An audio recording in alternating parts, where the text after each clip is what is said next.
Start the recording first.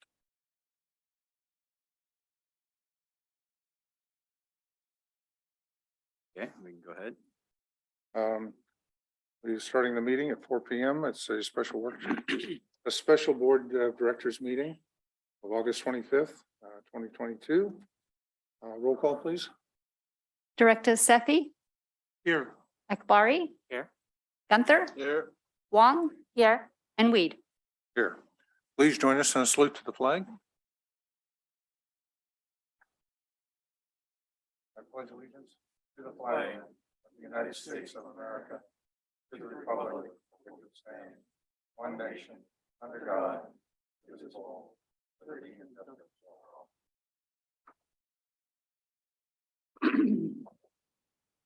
All right, our first item is public comments on matters of this notice and special meeting. Is there any member of the public who wishes to address the board? I see none. And I can do some real quick housekeeping items, just so that Okay. if there are folks who want to participate, they know how we do things here at ACWD. Good afternoon, everyone. On behalf of the Alameda County Water District Board of Directors, I'd like to welcome the public's participation in this special meeting of the ACWD Board. My name is Ed Stevenson, and I serve as the district's general manager. Members of the public may participate in this board meeting in person or remotely by either using the Zoom application or by telephone. Any member of the public participating in person may approach the speaker's podium at the appropriate time. For those participating remotely, note that the meeting agenda, staff reports, and presentation materials are all available on the district's website at acwd.org. And you may reference the instructions at the top of the agenda for how to participate using the controls in the Zoom app or your dial pad if participating by telephone. This hybrid meeting is being recorded and will be made available to the public for future viewing. And again, thanks for attending. That completes my housekeeping remarks. And if there's any public comments, this would be an appropriate time. Thank you. This time we have public comments on items of this notice of special meeting. Is there any member of the public who wishes to address the board? Apparently there are none. Let's see that we have any members of the public. We do have members of the public participating. I'm not seeing any hands up. All right. If you do wish to speak to us, please raise your hand. And at this time, that is not, again, no indication that a member of the public wishes to address the board. So next we will go to the financial workshop for calendar year 2022. This is the second workshop in a series of 3 scheduled workshops for this year that will focus on the district's current and projected future financial status, water rates and charges, rate structures and allocations between fixed and variable charges, including current use of the property tax for state water cost, the approach to funding of the capital improvement program, staged rates that could be charged during a water shortage emergency, and use of the property tax rolls for collecting on delinquent accounts. The first workshop in this series was held in July. The third workshop is currently planned for September. So let me now turn it to staff for the update. Okay, and I'll just turn it right over to our Director of Finance and Administration, John Wunderlich, to get us started. Okay, thank you. Staff were with us. We have a lot to cover. Follow up from last month as well as topics. I'll just add to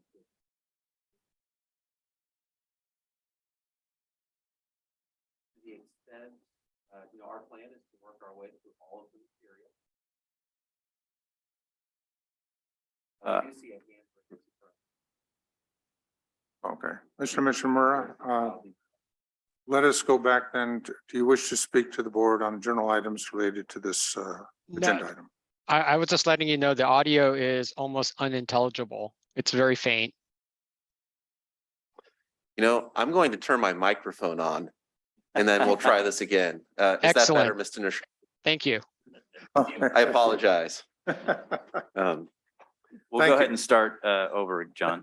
Yeah, so we do have a lot of topics to cover this evening, and we do plan to work our way all the way through all of them. And if we could advance to the next slide.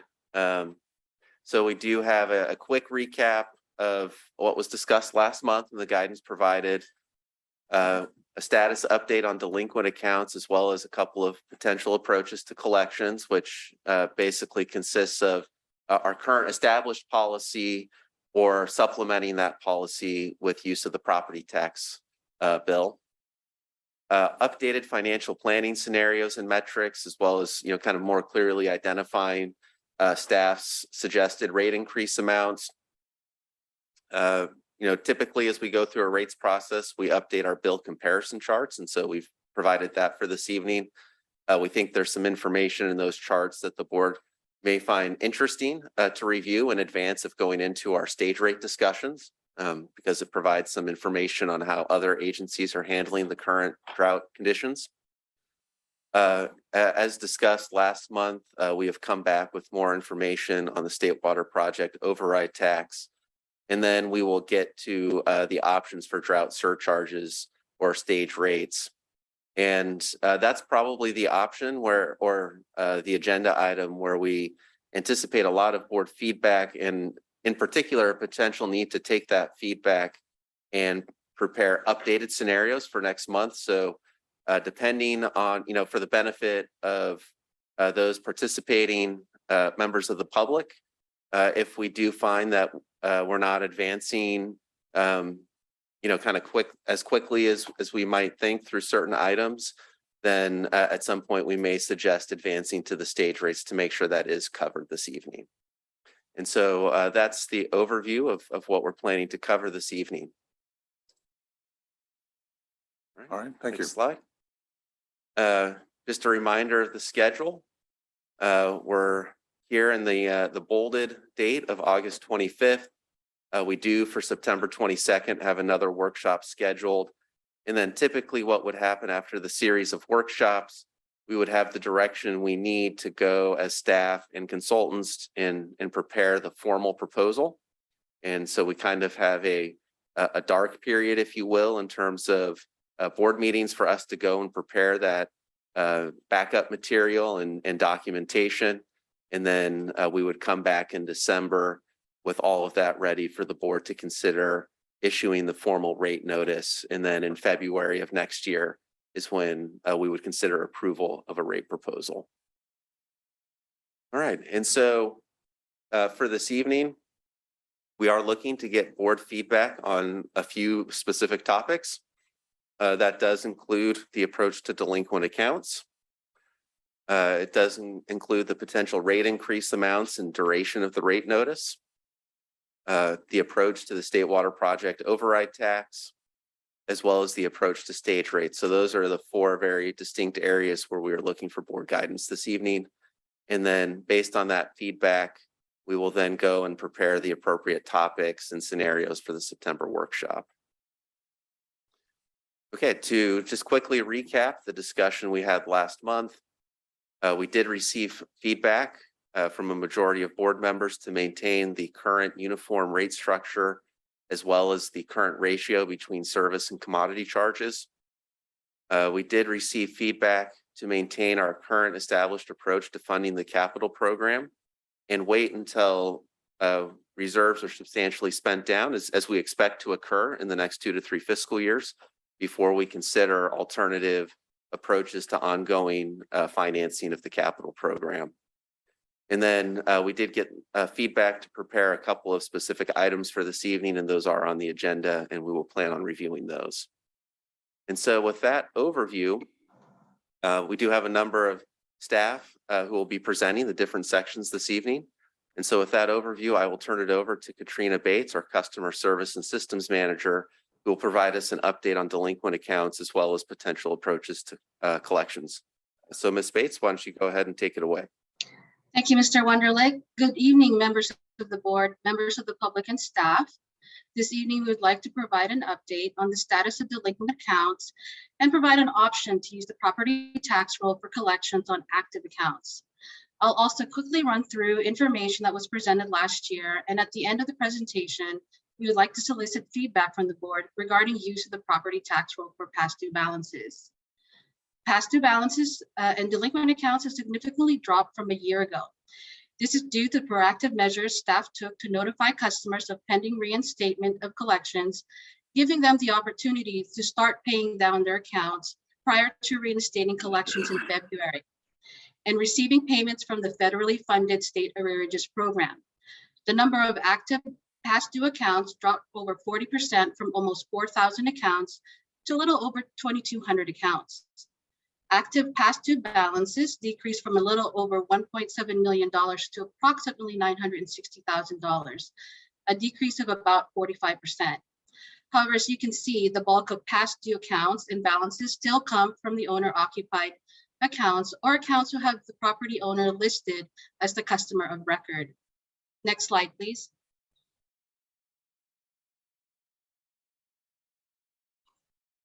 With service terminations for non-payment resuming, we have seen a decrease in past due balances and accounts being due to residential customers. Past due balances attributed to residential accounts were 72% in July of 2021 compared to 64% in July of 2022. These residential past due balances made up 80% of past due accounts in July 2021 compared to 77% this July. Since reinstating collections, we have disconnected 262 customers. 226 customers were residential customers and 36 were non-residential customers, of which 21 residential customers are still disconnected as of last week. I quickly ran the query again a couple of hours ago. This is now down to 6 residential customers. We do see that most of these accounts appear to be vacant, having had no consumption throughout the life of the account, or no consumption has taken place in recent billing cycles. And a very small number of these accounts is due to customers having history of non-payment and missed payment arrangements. Next slide, please. The district currently has 3 assistance programs available to customers.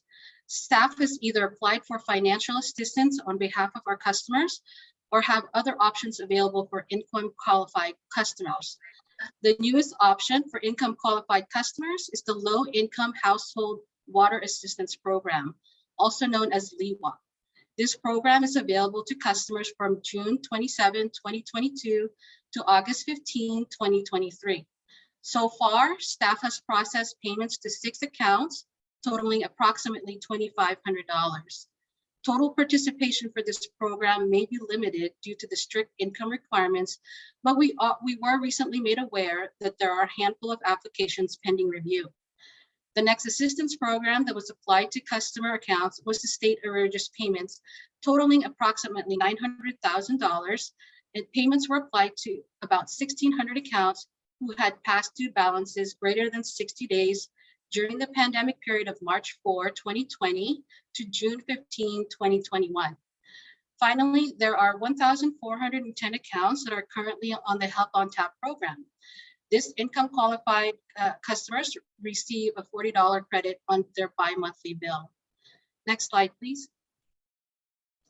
As a reminder, there are 2 paths for collections, one for active accounts and another for closed accounts. Active accounts are solely processed and reviewed by district staff. The process for closed accounts involves writing off balances to a third-party collection agency. On average, 57 closed accounts for a total of $17,000 is written off on a monthly basis. Next slide, please. A potential approach in collecting past due balances on active accounts is to take a hybrid approach in using the property tax roll as a supplement to the current process. Staff would follow the board-approved policy throughout the year, but one time a year, a cleanup of past due balances for active, single-family, residential accounts listed under the property owner's name would be reported to the property tax roll. This will be active residential accounts under the owner's name that are 60 days past due as of July 1st. Since this follows the current process, it will have the same notice requirements and allow similar flexibility of payment arrangements up to until balances are assigned to the county. Collections on closed accounts will remain unchanged. Next slide, please. Both processes will follow the board-approved collection and residential water termination policy. Both will have established timelines and processes for customer notifications that will result in service disconnections. Both will also provide some flexibility on payment arrangements. The hybrid approach, however, will use the property tax roll to clear out balances on active residential accounts listed under the owner's name that are greater than 60 days past due. Next slide, please. The timeline for both processes will be similar, except for bills generated up to April 11. This would be the cutoff for account balances to be included in the July 1st property tax file. Payment arrangements for balances that were generated up to April 11 would have a cutoff date of June 30. This is the last day the balance for an active residential owner-occupied account would be paid before the balance is assigned to the property tax roll. In the hybrid process, funds from assigned balances would be received in January or May of the following year, while in the current process, for the most part, we would receive funds as soon as they are disconnected. Next slide, please. There are some advantages and disadvantages to keeping the process as is or adding the supplemental process of collecting certain past due balances on the property tax roll. The current process allows for full flexibility with customers, and for the most part, will receive funds 90 days after the bill date. But we may never fully collect funds on a small group of accounts.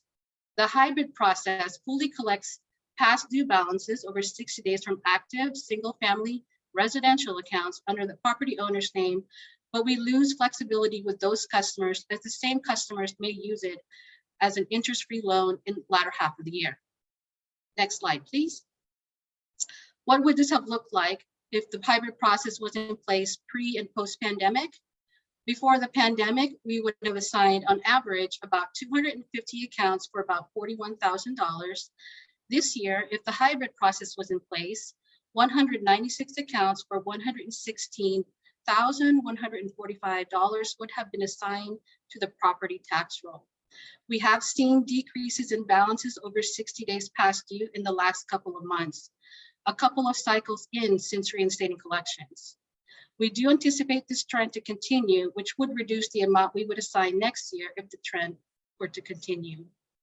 Next slide, please. As previously mentioned, there are advantages and disadvantages to both approaches. We do lose some flexibility with customers and timeliness of collecting funds, while having a slight advantage in fully collecting funds from a certain group of customers. There are also administrative considerations having different processes for active accounts. Next slide, please. Administrative considerations include the process of notifying property owners with delinquent charges, and only active accounts at the time the list is generated will be assigned to the property tax roll. Past due balances for non-residential and tenant-occupied residential accounts would follow the established process and be subject to disconnection year-round. Next slide, please. In conclusion, the two approaches staff recommends is to follow the established policy for all accounts, or the hybrid process of using property tax roll as a supplement to collect past due balances from active residential accounts listed under the property owner's name. At this time, we would like to solicit feedback on if the board would like to use the property tax roll to collect past due balances on active residential accounts listed under the property owner's name. Okay, thank you. I'd like to first ask the attorney, is this process receive a green light from a legal review? Yes, we looked at it from a legal perspective, and the staff recommendation complies with all the legal. Thank you. And see if we can do a poll of the board and to see if you are prepared, would wish to us, the staff, to proceed with one or which, with an option, and which option.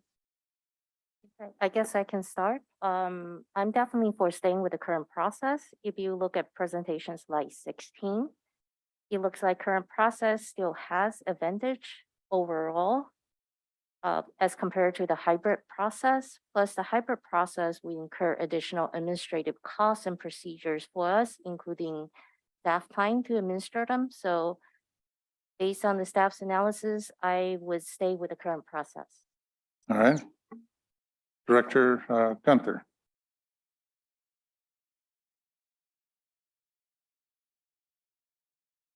Well, I see advantages to both. Not a big fan of working with the tax bill. The customer loses, or we lose some ability to work with the customer. However, looks like we could gain more return. Not a significant amount, but still. So I'm going to continue to listen to what others have to say because All right, I need a good argument. Director Akbari? Well, I'm in favor of the hybrid approach. I think, well, first of all, I think we've laid out that we offer a tremendous amount of flexibility to our customers, and especially those who are low income. We have a lot of options for them to get help to pay their bills. The hybrid process would impact a very small subset of our customer base. And I think given the process that's been laid out, where we're still giving them a timely manner in which to engage with us and to develop a plan before it does go to the property tax bill, I think we maintain the flexibility that we need, and I think it'll help us overall with our collections. So I'm in favor of that. Director Sethy? I'm in favor of the hybrid approach, and I don't like leaving money on the table. I go back to the presentation that we had by the lady whose firm does the collections for us, and she noted that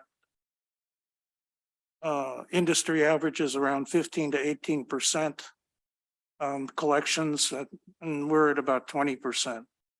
So 80% we're leaving on the table.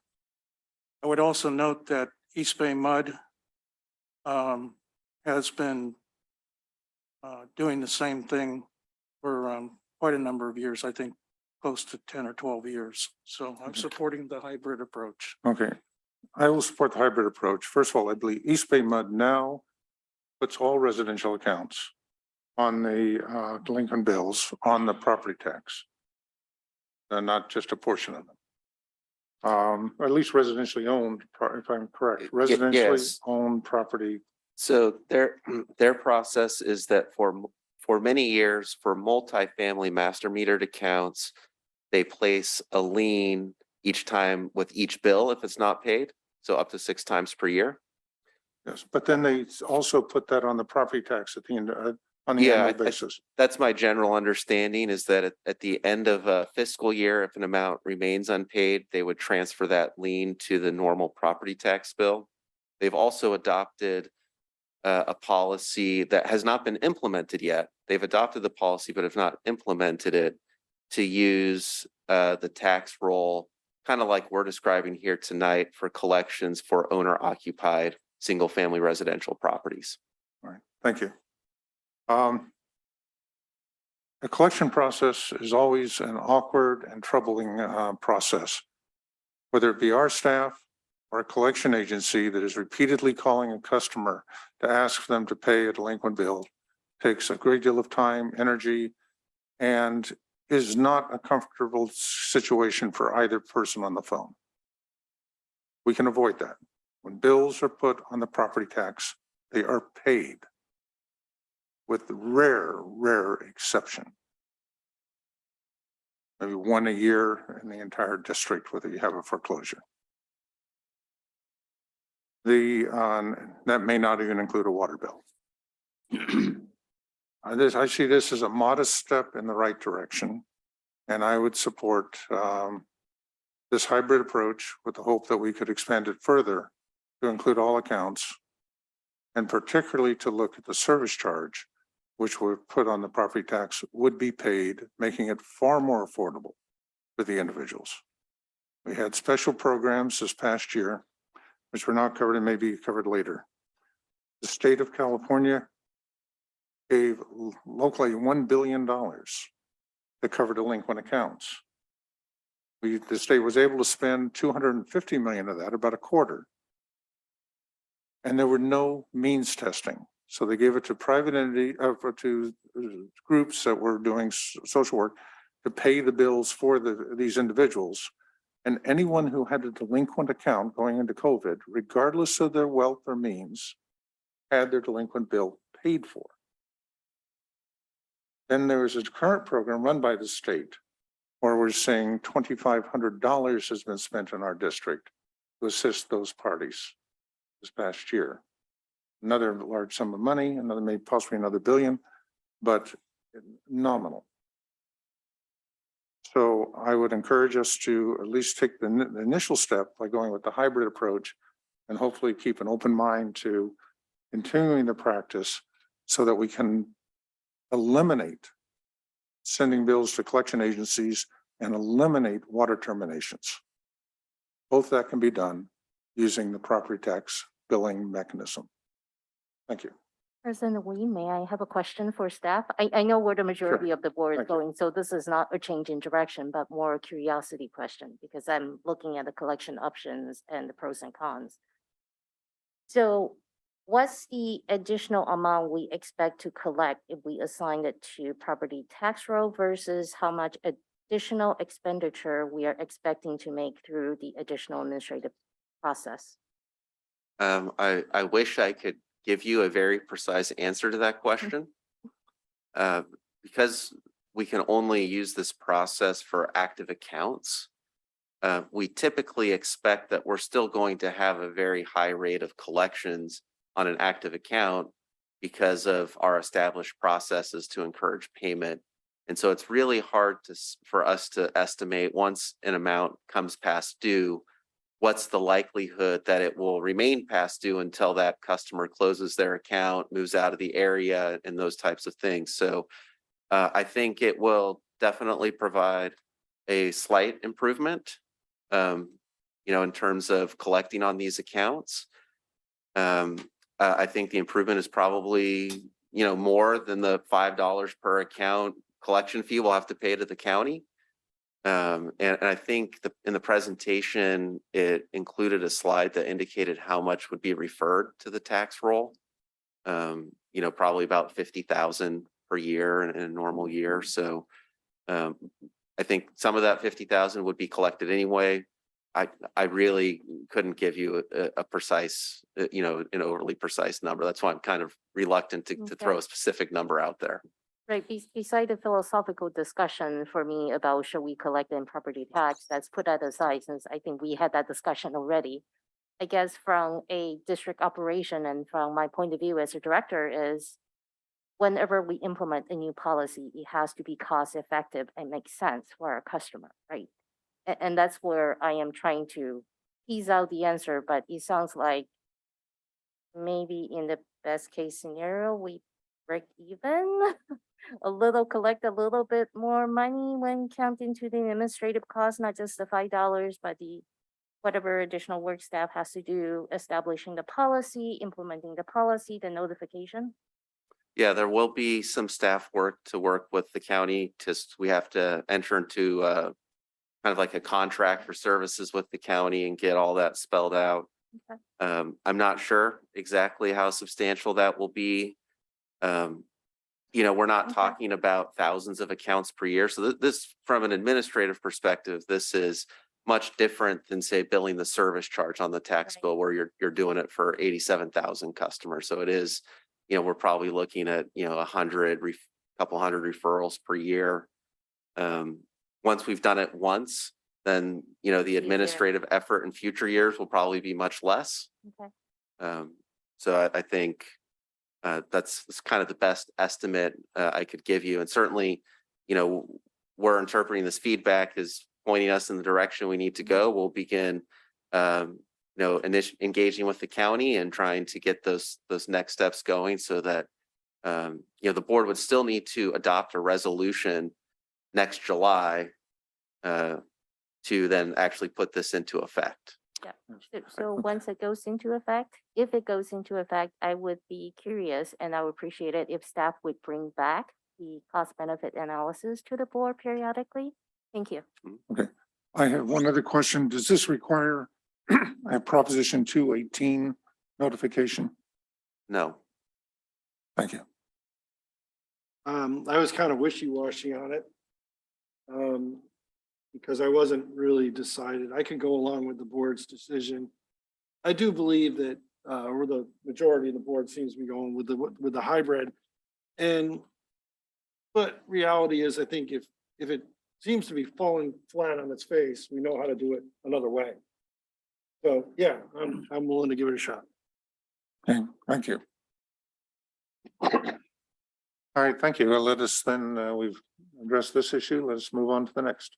President Weed, Oh, I'm sorry. Yes, Director do you mind if Akbari. we entertain public comment? Is there there is one hand up. Thank you. Public comment on this item? Yes, and thank you, President Weed. I actually have a couple of questions. So it seems like the proposal is to move to the property tax roll delinquent accounts where the account holder's name matches that of the property owner. So that is basically to segregate owner occupied residential from rentals. Is that the intent of that clause? Yes. Because you know, I guess I'm sort of philosophically bothered by the fact that we're treating basically a residential customer differently depending on whether it's owner occupied or rental.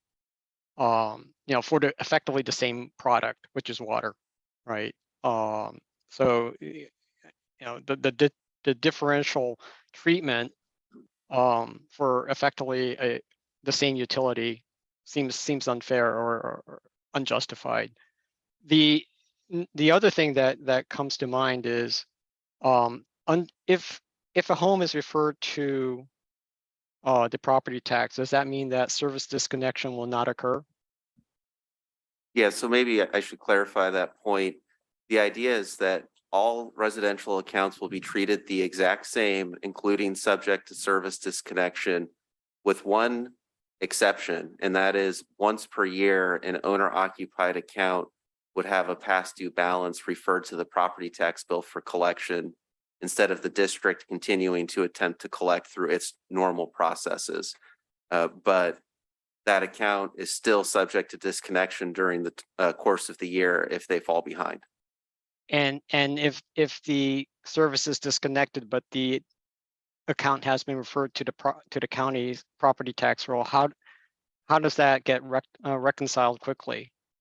Right, under the current process, you just walk into your office, you know, and pay the bill, and it's settled. Yeah, so we can, by law, we can only refer amounts to the property tax bill that are more than 60 days past due. At 60 days past due, you would be disconnected for non-payment. So it's actually not really going to prevent a residential customer from being disconnected. The primary effect is going to be, you know, if somebody falls significantly behind that, you know, and they've maybe worked out payment arrangements or maybe fallen off of a payment arrangement, those amounts are now going to go to the tax bill. Okay, I guess the point of my questioning is, will having your delinquent account referred to the property tax bill make it more cumbersome to get your service turned back on, because now you have the county involved in the payments process? No, from a district customer account management approach, once we refer it to the tax bill for collection, we would remove that obligation from your account in our system. And service it would not make, and the service would be restored. yes, but at that point, though, you're still 60 days past due. So if you don't pay your next bill, you would be subject to disconnection again. So from a district system perspective, once it's referred to the tax roll, it's kind of treated like you've paid your bill, right? Okay. As far as those amounts 60 plus days past due. So there would be, yeah, it wouldn't be cumbersome from kind of a getting your service turned back on perspective. There'd be no need for us to go and see with the county if you paid that already or anything like that. I see. And then I guess my last comment is, it does seem a little bit heavy-handed that somebody can possibly lose their house for not having paid their water bill. But that's again, just an opinion. Thank you very much. Thank you. Thank you, Mr. Nishihara, for your comments. I would hope that we can work a little bit more on the issue of terminations if we have effectively have a billing process where have high assurance that the bill will be paid. And the number of foreclosures in our Tri-City area average less than one per year of 85,000 customers. So the thought of a loss of a home, and there are numerous processes that protect people when it comes to foreclosure on a due to loss of property taxes, including the state of California having a program that'll help economically disadvantaged and individuals and delaying their having to almost an indefinite delay on the payment of those bills. But it simplifies the process and greatly reduces the amount of time our staff spends trying to get collections from individuals who are delinquent on their bills. You know, Thank you. I really wish you didn't bring that up because this is a philosophical discussion that we had already, right? If we assign the amount, the delinquent amount to a property tax bill, and our homeowner, our customer is $5 short because we assigned this number to it, this additional $5 to their account, that means that they have to pay penalties for their entire property tax bill, not just on the $5 they owe us. Right, this is a philosophical discussion that I don't think we need to get to today. We have beat this one to death. But I think we just want to put it out there that we have different opinions, and there are definitely implications to our customers who own their homes by us taking to this process. I will definitely respect the majority of the board's opinion, but let's just put the facts out there and just represent the fact that we have very different opinions. And that's all I'm going to ask for, because we have beat this one to death. I think we have discussed this one in many, many different workshops. So. All right, thank you. All right, any other comments from members of the board? There being none, and then we can move on to the next topic. Great. Our next topic is to review some updates to the financial planning model and some various scenarios. And with us this evening to present this topic is Martin Coran, Senior Financial Analyst. Thank you. Thank you, Mr. Wunderlich. Good afternoon, President Weed, members of the board. I'm just going to provide right now a quick recap of the assumptions and metrics that we presented at the last workshop in July. So if you remember, the key assumptions and metrics, basically projected build demands were based on conservation targets and and a modest drought rebound. We assumed future annual rate increases of 3%. Labor and benefit costs are considered consistent with labor contracts. Contributions for pension and retiree health benefits were maintained at the more aggressive levels through June 2032. We also had the SFPUC wholesale water rate increase built in. We're fully funding capital. And we had programmed in $30 million in fiscal year 25 to help fund the capital program.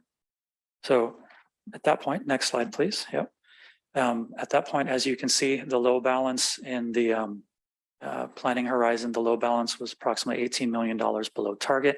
And the key change from budget adoption in June was assuming the continued pension and OPEB contributions through 2032. Next slide, please. So as you can see, the district's debt coverage ratio was still healthy. We can move on to the next one. And we were, fully funding our CIP, approximately $200 million of CIP cost over the planning horizon. And as you can see, in fiscal year 25, there's a $30 million bond issuance expected. That's that pink part of the bar in fiscal year 2025. So since then, the district has increased capital expenditures by $3.2 million. That's by adding the 6 MGD Pfos project. That added approximately $900,000 in O&M costs. And in order to pay for that, we're recommending 4% annual rate increases for the next 2 years, and then dropping the rate increases back down to 3% after that. Please. So as you can see, as a result of that, the low balance over the planning horizon in fiscal year 28 is $10 million below the target. Debt coverage ratios still remain healthy as a result, still maintaining strong coverage. And then with the CIP, nothing has changed in that. I mean, not by much, right? And we're still expecting $30 million debt issuance in fiscal year 2025. So now we're going to present a couple of other options to help fund, alternative, the alternative scenarios for PFOS projects. So the additional updates included upscaling the PFOS capital project from 6 MGD project to 15 MGD, as well as the associated O&M costs for the larger facility. Slide, please. So upscaling from a 6 MGD project to 15 adds approximately $23 million to the project, as well as an additional $2 million per year in O&M. And this in O&M operations and maintenance costs. This was discussed with the board last week. So as a result, as you can see, the low balance in fiscal year 2028 is $43 million below target. And this is that also assumes the 3% annual rate increases. So even with that, the debt coverage remains healthy. And then moving on to CIP, this really just shows, again, the breakdown. And you can see $30 million new debt still expected in fiscal year 2025. So then the alternate funding scenarios, we have still assuming $30 million in bonds in fiscal year 25, but then also it would require a 5% annual rate increase for 5 years, and then dropping the rate increases back down to 3%. Second alternative of that would be 4% annual rate increases for 5 years, and then dropping down back to 3, and then adding an additional $30 million in bonds, or a total $60 million bond issuance in fiscal year 25. If we look at what the ending balances look like at the end of the planning horizon in fiscal year 28, we're approximately $2.2 million below the target. So debt coverage continues to remain healthy. Then next slide, please. And then with this one, you can see the additional. No, this is still the first one, sorry. This is still showing the $30 million bond issuance in fiscal year 25.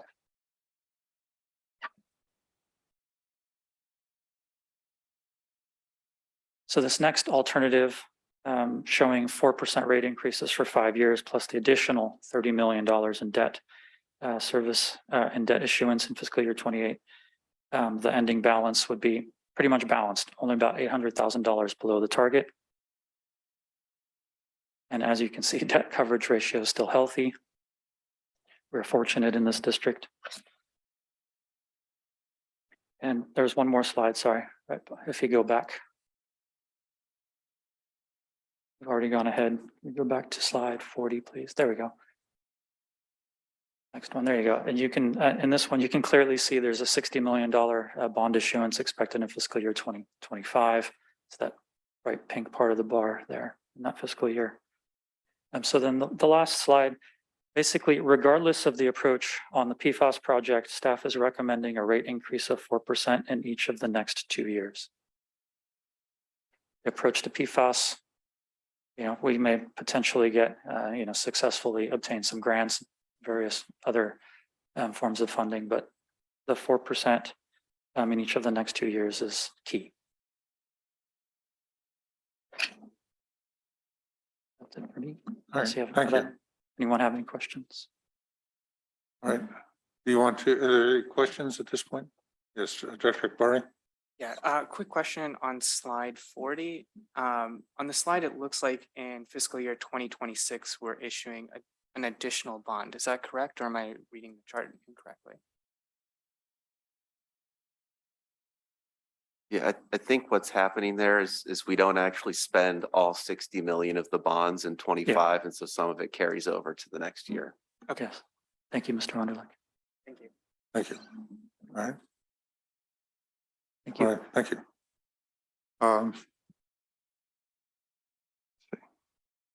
I'll reserve my comments for later. Thank you very much. I think now would be an appropriate time, though, if there was any additional board member comments or questions in regard to kind of what staff has suggested here, which is 4% rate increase in each of the next 2 years. I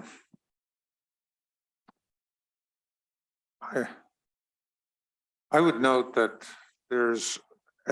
you've used different assumptions, and I don't know if the $800,000 in the out year difference, which is a nominal amount, it's no statistical noise. Is that utilizing your 4% recommendation, or is that based on the current 3%? The 800,000 is based on the 4% increase for 5 years. 4%, okay. Yes, sir. And that still breaks us even.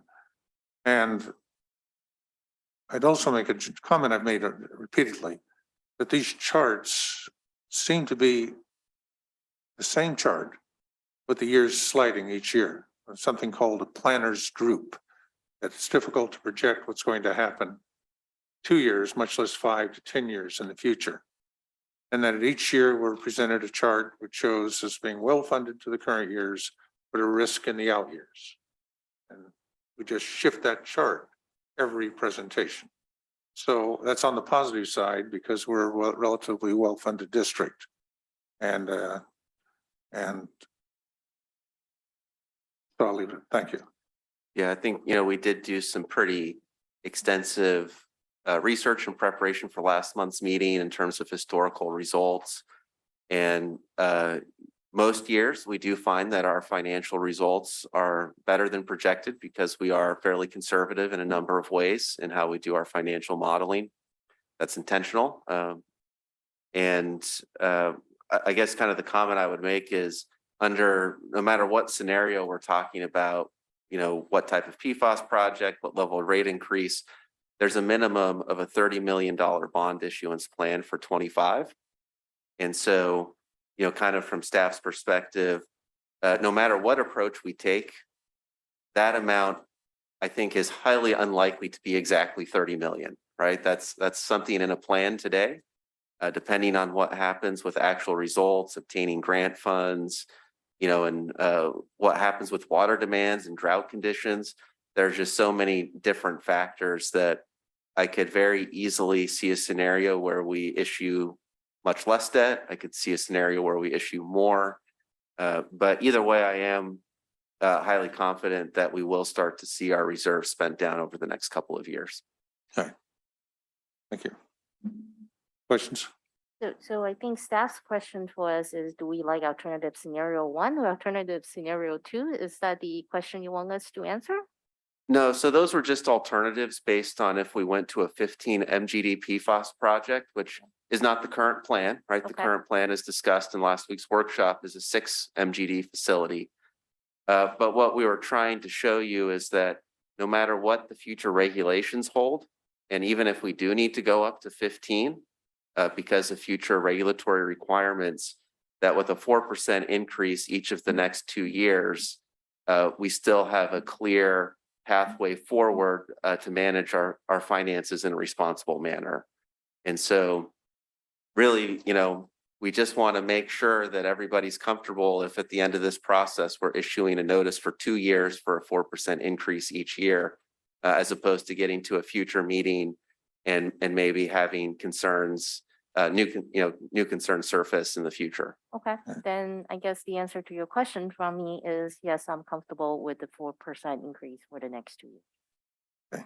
I'll make one note that I believe, I fear that the long-term or intermediate term solution for PFAS will be reverse osmosis, which will be a multiple in the cost of a 15 MGD plant. And the 6 MGD we're currently proposing to build may well be needed to take care of the waste stream from the reverse osmosis before we send it to USD. So I don't think it's a lost cost, but I fear that the real long-term impact are going to be coming back with a number which will be a multiple of the 15-year MGD cost. So thank you. I'll go on the record of supporting the 4% for the next 2 years. I'm on record for 4%. I'm concerned that we've got a lot of unknowns out there. I think we're addressing those unknown concerns, and I appreciate that. And I think by addressing those unknown concerns, hopefully in the future, as they try to get their arms around PFAS, people are going to see how much this could cost, because it's easy to say you're going to treat to zero. It's really easy to just say, oh, just treat to zero. But when you start seeing numbers, if these are the numbers we're looking at, just imagine what some others are looking at. Dr. Akbari, do you have a position on the 4%? I'm also comfortable 2 years. Chair. And Director Huang, do you support or oppose the 4%? Yeah, I think I'm on the record saying I support 4% and 4%, okay. And I'll join the group. So you have unanimous support of the board. Yeah, and I would also just also emphasize, because compared to what we had at budget adoption, the single biggest change is noted here is we now have the final results for CalPERS in from last fiscal year. And that 6.1% loss is a big impact because, you know, based on the gains the prior year, we had become hopeful that we would get fully funded well in advance of 2032. And I think now reality has set in that, yes, we're making good progress, and we are seeing the results in those annual reports that the dedication by the board to address these liabilities is paying off. But, you know, there are good years and there are bad years, and those will kind of even out over time. Thank you.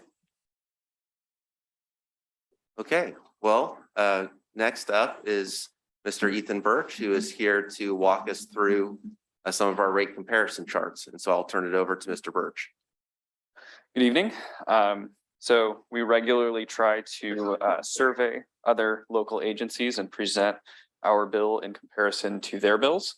And so what you have here in this first slide is the median water bill comparison. The median bill is $170.32 bi-monthly. And as you can see, both the current ACWD bill and the proposed 4% increase fall well below that median. The median agency currently is Daly City. And one other quick thing to point out, for a number of years, you would have seen the city of East Palo Alto down at the bottom of this chart, and they have moved way up to the top. You know, over time, their low bills proved to be somewhat unsustainable, and their costs have risen, and so now they're finding themselves towards the top of this chart. This next chart is ranked by service charge rather than total bill, so you can see who has the higher fixed charges. Once again, ACWD is just below the median, and after a potential 4% increase, we would be just above the median. Here you have the bi-monthly water bill as a percentage of, or with the service and commodity charges shown as a percentage of the total bill. And here ACWD is just above the median, which is the median is a 35% fixed charge, and we come in right around 40%.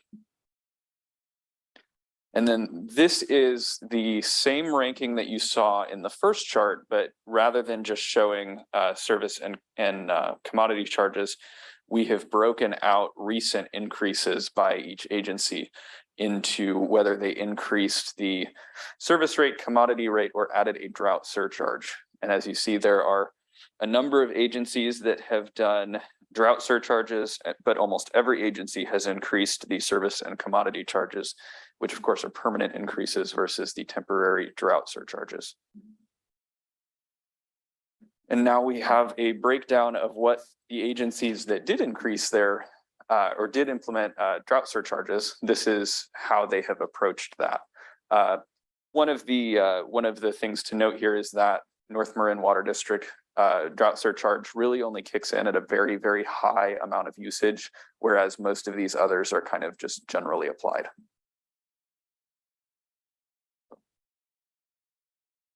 I think if there are any questions about what you saw in these charts, now would be a great time to go through that.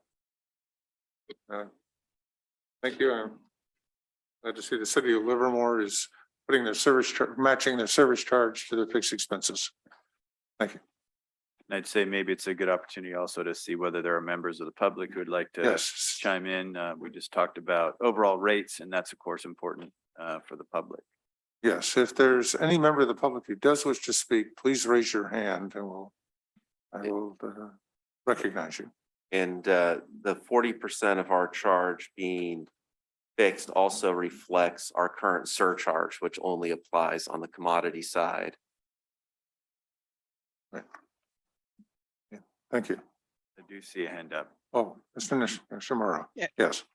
Yeah, my only comment is that, when I first started becoming involved with the district and attending board meetings, the district was very proud that their water rates were in the lower half, in fact, the lower third of their peer group, and it now appears that we're now solidly middle of the pack and gaining. So no, I understand the situation. I understand the challenges that the district has faced and will continue to face, but I do notice that we are moving up, which, like a golf game, is the wrong direction with relationship to our peers. Thanks. All right, thank you. All right. Thank you, Ms. Branch. State project override. Okay, I'm actually up next. I'll be covering this next section to talk about our state water project override tax. And so first, we'll just cover a quick overview of what we do today. And so today, we have our fixed state water costs that are recovered through the override tax based on the design capacity of the district's groundwater and surface water production facilities. So we'll show the calculation, I think, later on in the presentation, but if half of our production capacity was from groundwater and the other half was surface water, then we would collect half of the fixed costs through the override tax. For variable costs, it's based on how we actually use the water that's delivered. So if the water is actually delivered for surface water production, then we do not recover the override tax for it. And I did work with the water resources staff and did a little historical look back. Over the last 10 years, 13% of our state water deliveries have gone for groundwater recharge. 87% have gone directly for surface water production. And so this is the general methodology that's been in place for about 30 years now. It has been updated a few times as new production facilities have come online or been decommissioned.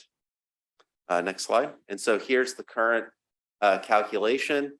You can see 28 MGD at treatment plant number 2, which counts as surface water production, while the 12.5 MGD at the desalination facility, as well as the 46.3 at the well fields count as groundwater production.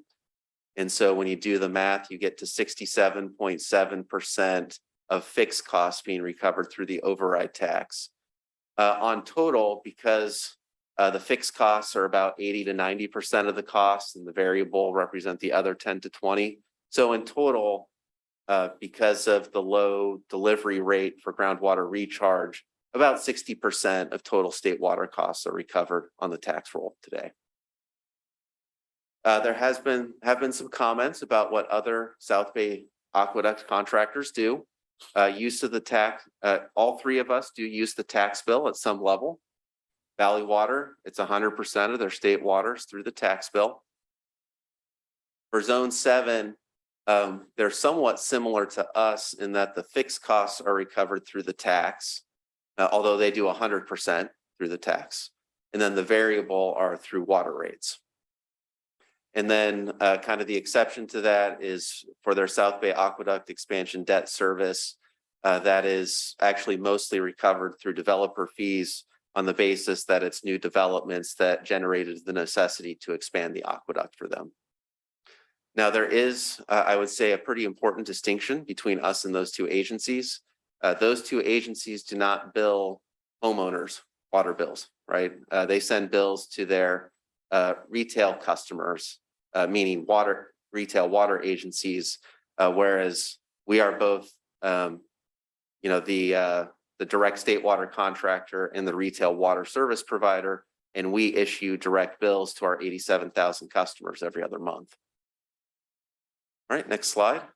So we did do some customer impact analysis of making some adjustments. I think we all understand that somebody who buys a more expensive home pays more through the tax because it is a tax. It's a percentage of your assessed value. And because of the way property tax policies work in California, the timing of when you bought your home can also be highly relevant to what you pay in property taxes. And so what I did is I just looked at a median home. So imagine 3 homes right next to each other on the same street of the exact same size and value. One of them was bought this year. One of them was bought 10 years ago, and another one was bought 25 years ago.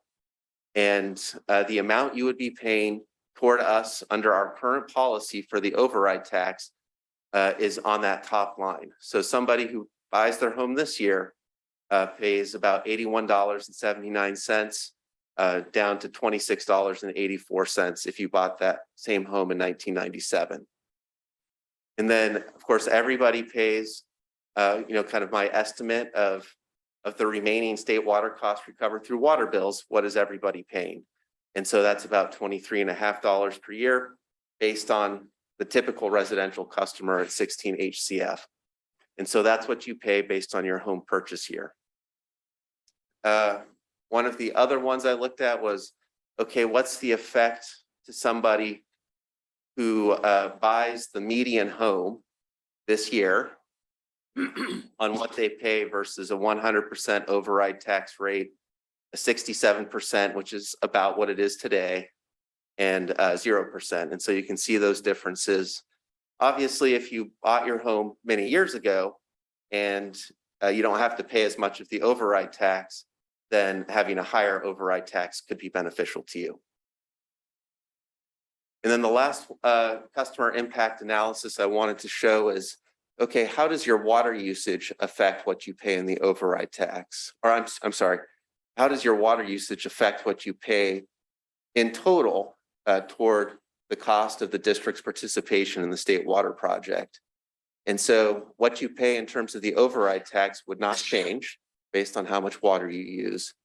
And so you can see if you went up from 8 HCF to 32, the total amount you pay over the course of a year would go up about 20%. And so those are some of the different customer impacts that we looked at. And then we can go on to the next slide. So there are a lot of different moving pieces and things to think about with this. As a reminder, it's a tax. It's based on the assessed value of the property. State water does reflect about a little over 6% of our total budget.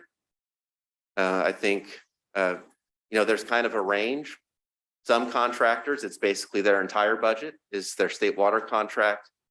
For us, it's a smaller share of our budget. Delta conveyance costs are excluded. Our current financial planning assumes that we will continue to recover those costs 100% through water rates. And all of our long-range financial rate increase projections account for those delta conveyance costs coming online over the next 10 to 15 years. We do have a replenishment assessment we charge to private pumpers. All of our override tax revenues are factored into the calculation of that assessment. And so if the override tax amount went up, the replenishment assessment rate would go down because there would be less revenue that would need to be recovered through those replenishment assessment rates. If the override tax went down, then the replenishment assessment would go up. So it's kind of an inverse relationship there. And if there is a desire by the board to make some changes to how we recover these costs, then we're talking about it at the right time. We're in the middle of a Prop 218 rate setting process because we would need to factor that increase or decrease in revenues from the tax into our water rate projections. And so that concludes my presentation. So I'll open it up for board deliberation, whether everyone's generally satisfied with our current approach, if changes are desired or if there are any follow-up questions. First, do we have any public comment? I see none. Then take it to the board and get the board input. No questions. Director Huang? I'm actually fine with status quo. I definitely understand in terms of benefit to the customers, if we charge more, I guess, if we recover 100%, then I guess our replenishment assessment will go down, which in turn would translate to a slightly lower water rate, right, potentially. Yeah, so a private pumper would pay less to pump water in that scenario. I'll be honest in saying I don't feel strongly either way. I am fine with staying with status quo, but I'm definitely interested in hearing from what my fellow directors has to say. Director Gunther? Yeah. I'm actually okay. I think we're going the 100%. Good. The reason I say this is that I do hold, I've always felt that something like the South Bay Aqueduct State Water Project provides us a value. And that value would transcend into somebody's property.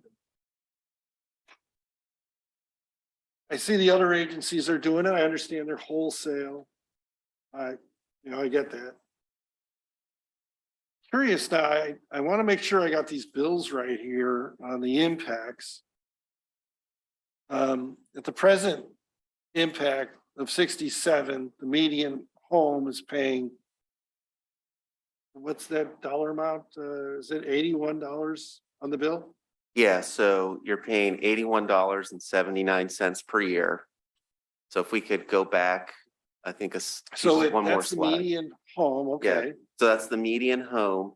So the owner of the median home, if they're also using the median amount of water at 16 HCF per bill, is paying $105.29 a year total between property tax and water bills.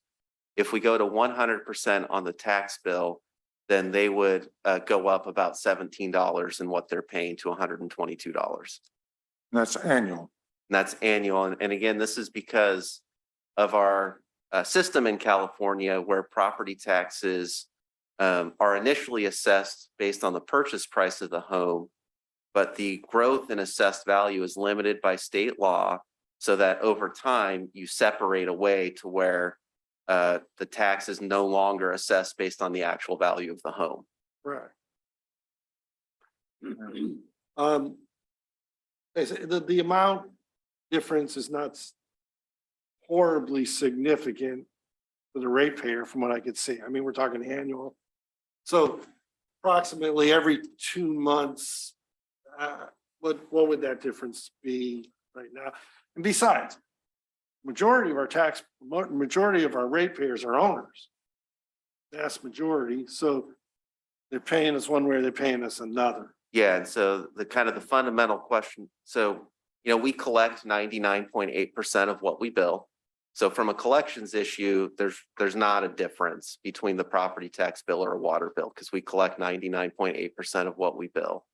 So the real question for the board is, do I think people should pay for our state water contract costs based on the assessed value of their property, which is not necessarily the actual value unless you bought it very recently? Or do I think people should pay for it in proportion to their water service, like through their fixed meter charge and their water consumption? So that's really the main question for the board. Yeah, because right now, I'm going to be upfront. In the future, state water project costs are going to go up if we build the tunnel. And that is specifically, we're not getting extra water. Well, effectively, we could get some extra storage from that, sort of, through reliability.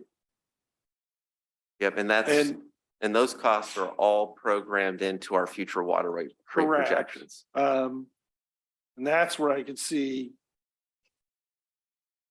potential changes, but not tonight. And you're still way down the road. But this one, I think it's relatively small. I could go with this. I understand the other guys are wholesalers. I could support going to the 100%. I think I'd be curious if we envision a legal problem or Yeah, I like think I in said, the general, costs are fairly low here. yeah, what staff's trying to do here is kind of gauge the board's interest in considering a change here. And it would be a significant change from where we've been historically. And if the board's interested in taking a look at that, I think we would want to go back and further evaluate some more things, right? So this is not the board's final Yeah, decision. I'd like to look at it. It's an understanding of the level of interest. Yes, Director Sethy? Yeah, so this has come up a number of times in over the years in the finance committee where we reviewed this. And I have a few questions here bring some clarity to the subject, because I've had a lot of time to think about this over the years.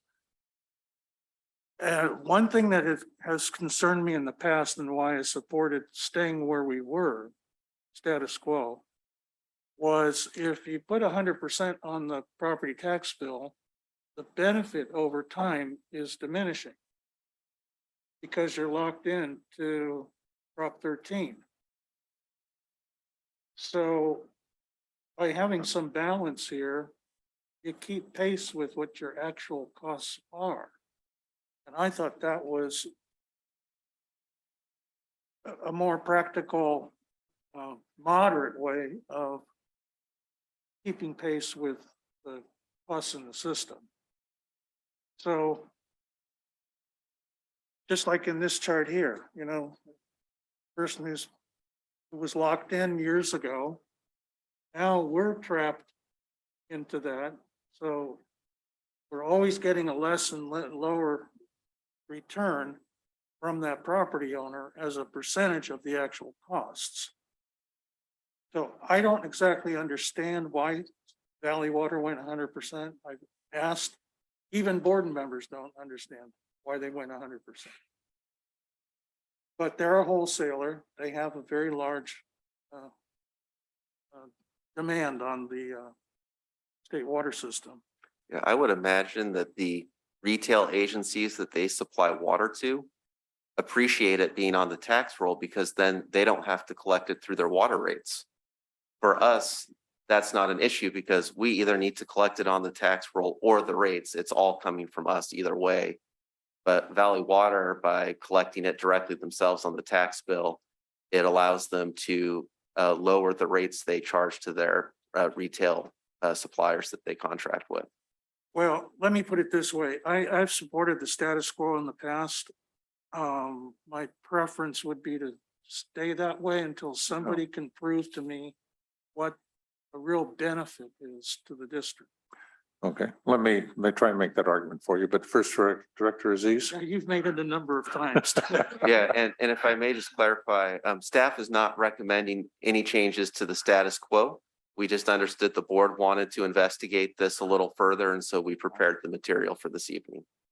So as I understand it, the question to the board tonight is, do we want to look at it further? Not, do we want to make a concrete decision? Correct. So I'm certainly open to looking at it further. I can't say that I have a strong argument one way or the other. I think I'm a little bit more partial to the status quo, but that's not strong partiality. So open to seeing what staff can come back with, but not feeling a preference one way or the other. All right. My views, I would support 100%. I support putting, I believe, service charges as philosophically should be put on a property tax bill because they're a property related cost. They're covered. Collections are effectively automatic without having to go through extraordinary efforts to collect the funds. Next, it would relate to 2% of our annual budget. So 30% of the 6%, which this represents. So we could get by if we did this at 100%. We would be able to get by with 3% increases for the next 2 years before we had to look at a 4% increase in our overall rates, and we break even. We act as both a wholesaler and a retailer. So we, and not in addition to the functions that Zone 7 and Valley Water have, we also do retail. But we do the same, we import water. We import it from the state water system.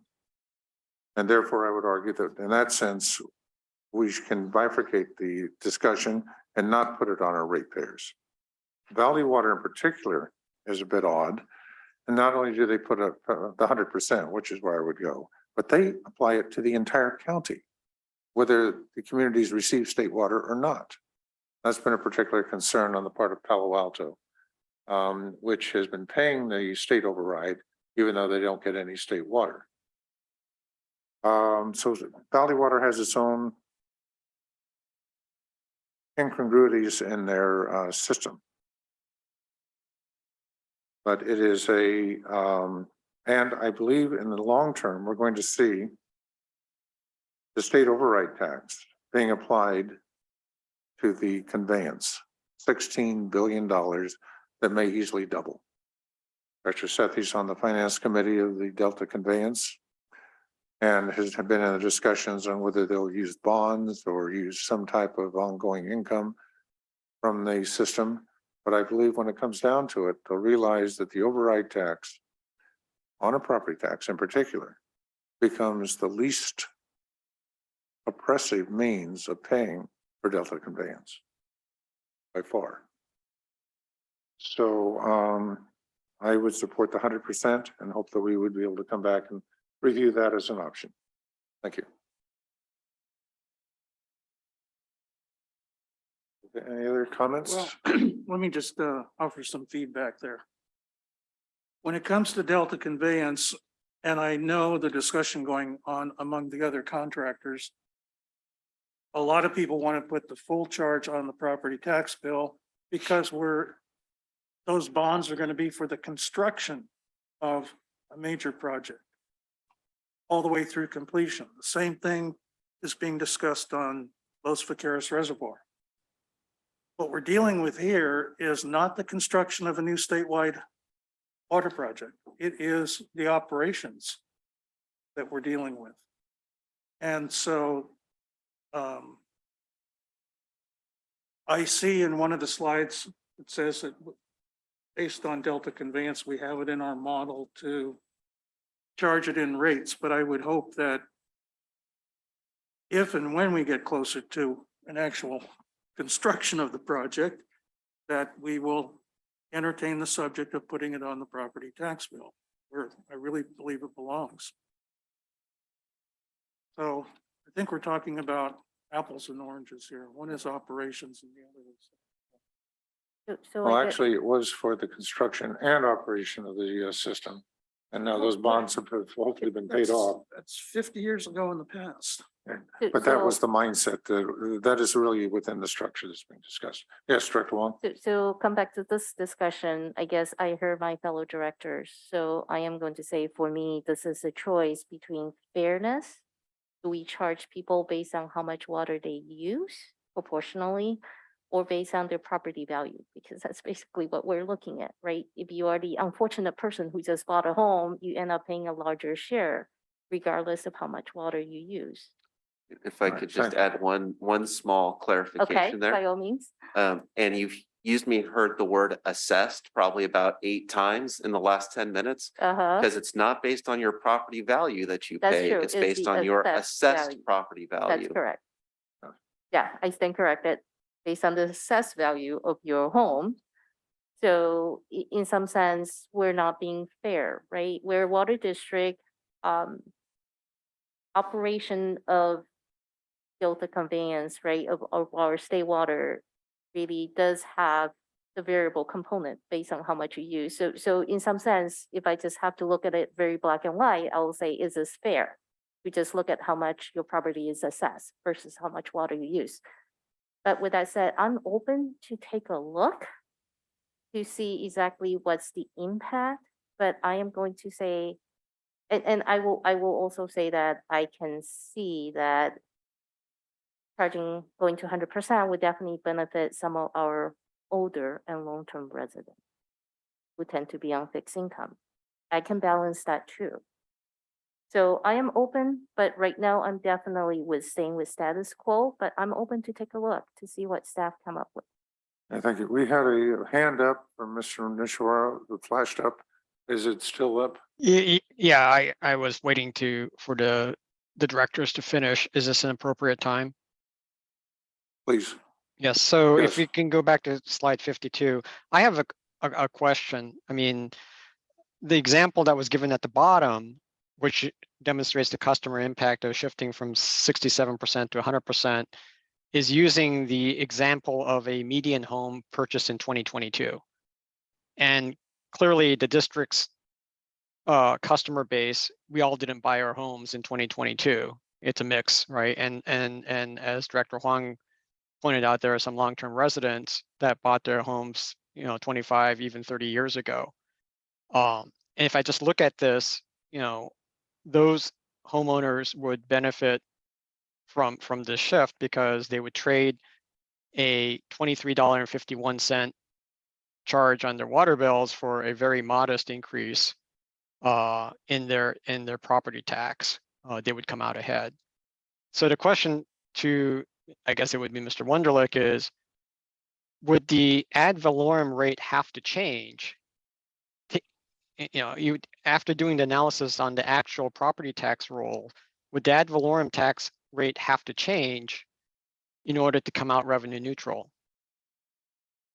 Yes, the ad valorem tax rate would change. So if you went to 100% collections on the tax roll, and I did mention as I was covering this second customer impact that if you bought your home a longer time ago, you would see a different result, right? So I didn't show 3 different charts. I think we all kind of understand that, somebody who bought their home a long time ago benefits from California's property tax system. Right, but I guess my point is if the ad valorem tax rate has to change, then your assumption of $122.07 for this particular example is also not valid, right? You're using the current ad valorem rate. No. So if you look at the chart above, the current policy, the property tax is $81.79. So I'm saying the ad valorem tax rate would change to where you would pay $122.07. That would be an annual charge, not a monthly charge. And for that, for a homeowner that bought a house in 2022, they would be contributing about $17 a year more, right? That's $122 versus $105, right? But a resident who bought, or a customer who bought their home in 1997, they would be paying actually less. Yes. Yeah, so they would pay about $40. They would pay about $40, and so they would save about $10. Right, and my question is, if you take a look at the district's customer base as a whole, right? Some people are going to pay more. I think many people will pay less, right? Because we all know and as a result, will the district have to raise the ad valorem rate even more to come out to collect the same amount of dollars? Is the intent here to stay revenue neutral? Yeah, it would be revenue neutral. So because we would no longer be collecting anything through the water bill to pay for our state water cost. It would all be on the property tax roll. And so the ad valorem rate would go up. Instead of having 4% rate increases the next 2 years, we would have smaller rate increases so that overall it would be revenue neutral. Okay, but I suspect once you take into account the fact that a large fraction of your customer base bought their homes many years ago, you're going to have to, you will have to raise the ad valorem rate even more to come out revenue neutral. No, I don't think so. So right now we collect about 2/3 of the cost on the tax bill through the tax property taxes. So we would have to So to make up the remaining 1/3, that means about a 50% increase in the ad valorem rate. Yeah, I get that. But what That's I'm what's- saying is and that's what's beyond modeled that, here. right, right, that 50% increase in ad valorem is the shift from 67% to 100%.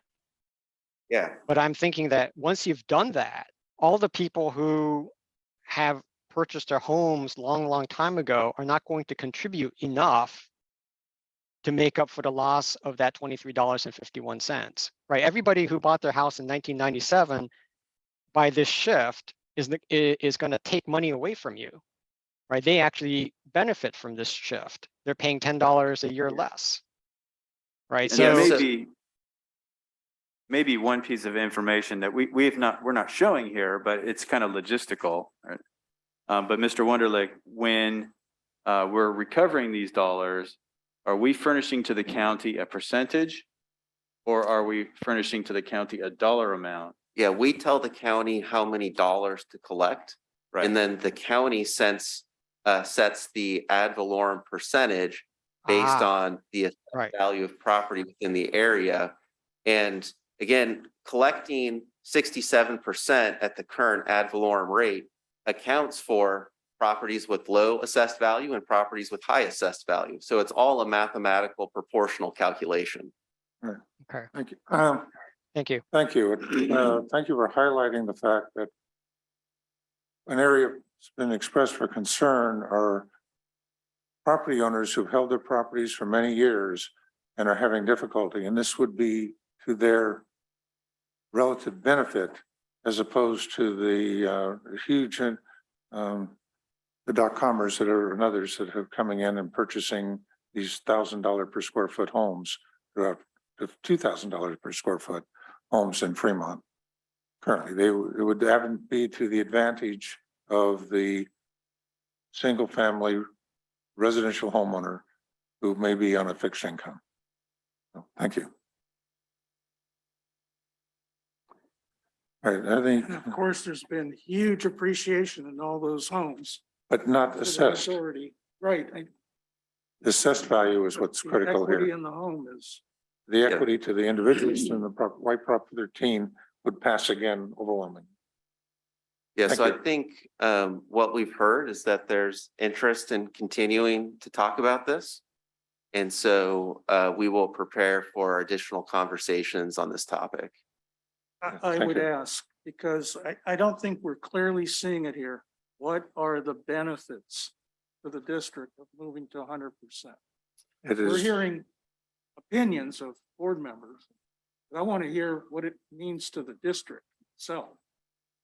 Yeah, so are you looking for staff to answer that question? Yes. So again, staff is not recommending any changes. Staff, again, we collect, I believe, a couple of the arguments I've kind of heard come from board members as far as why we might consider this change are, kind of the assurity of collecting when something's assessed on the property tax, maybe offsetting future rate increases. From staff's perspective, though, we collect 99.8% of what's issued on a water bill. 87% of state water deliveries over the last 10 years have gone in straight into the distribution system. So again, from staff's perspective, we do not see a necessity to make any changes. So this is purely a policy decision for the board if you feel that you would like to make a change in how we recover these costs. and I would argue that the benefit to the district, the more you have a stable, predictable income, the better you are. We have gone into a rate structure that requires staged rates. And when our revenues drop, we have to get huge, significant rate increases. And it's a revenue-based issue. So the more you can make your rates predictable and assure 100% payment of the bills when you put it on a property tax is a very positive step to go. So we're not going to go into that old discussion again, but I do have a request for staff. I think there's a majority of board direction as staff to bring this Yeah. back. To look at it more. But I have specific requests when you bring things back. One, put aside the board's opinions take a good look to see what, in staff's opinion, what's the benefit to the district, what's potential benefits and negative impacts to our customers in different customer classes. Right, I think you are hearing a lot of opinions and gut feelings. I think I personally would prefer to make a decision if we need to make a decision based on facts and actual impacts. Right? Thank you. And I would ask you also bring back level of effort to implement these actions. I'm sorry, what was the last part? Level of effort for for staff to implement these actions, right? Every ask from the director costs money. One way or another, you have to implement it. This is one that is actually any decision by the board from 0% to 100% Uh-huh, is actually very little impact to Okay. staff.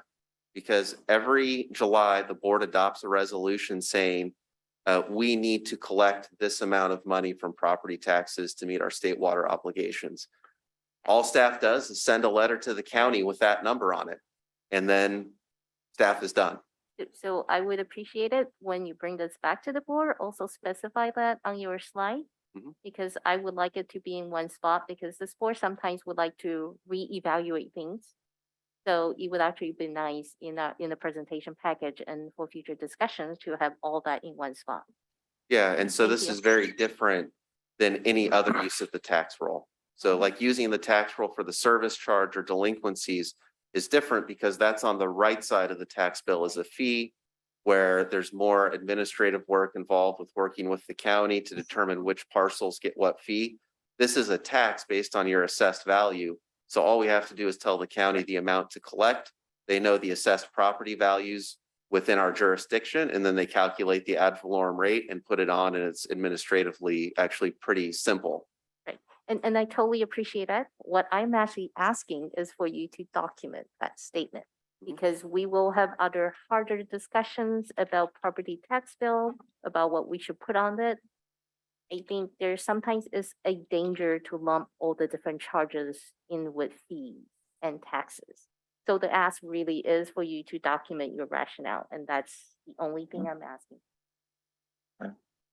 And I would note that currently we have 6% of our total budget, which is predictable and paid. Doesn't go into our collection mode at all. And this would increase it to 9% of our total budget, being very predictable and not a problem on collections. So, thank you. Okay. All right, let's move to the next. Okay, so I think we're ready to have Mr. Rick Simonson with HF&H Consultants to present the next item, which is an overview of potential approaches to our drought surcharges or stage rates. Thank you, Mr. Wunderlich. Good evening, President Weed, board members. Again, Rick Simonson with HF&H Consultants. And also mention I have John Farnkoff on the line. He may interject as the board has questions.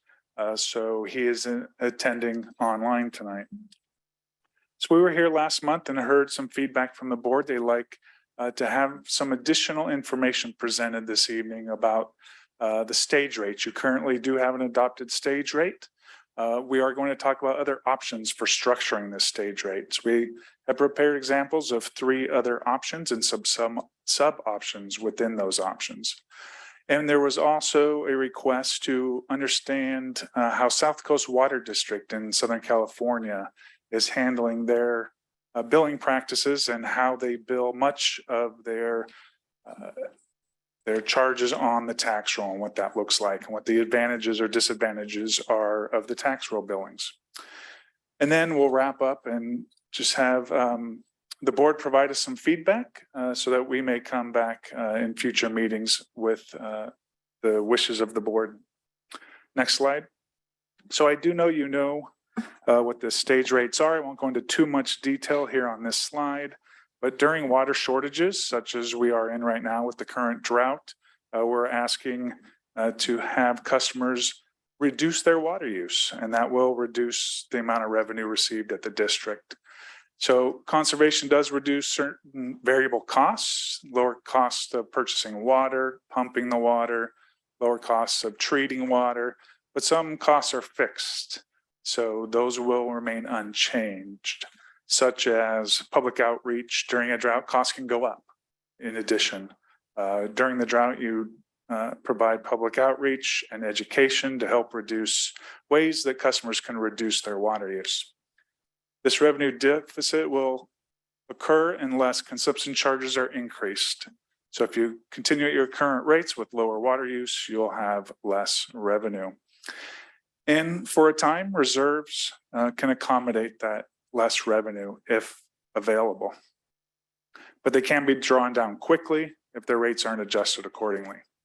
So stage rates are added to the base rate. That's currently, you have a stage 2A, I believe, a 15% cutback, and currently have that charge per HCF at, I believe, 76 cents, 78 cents per HCF.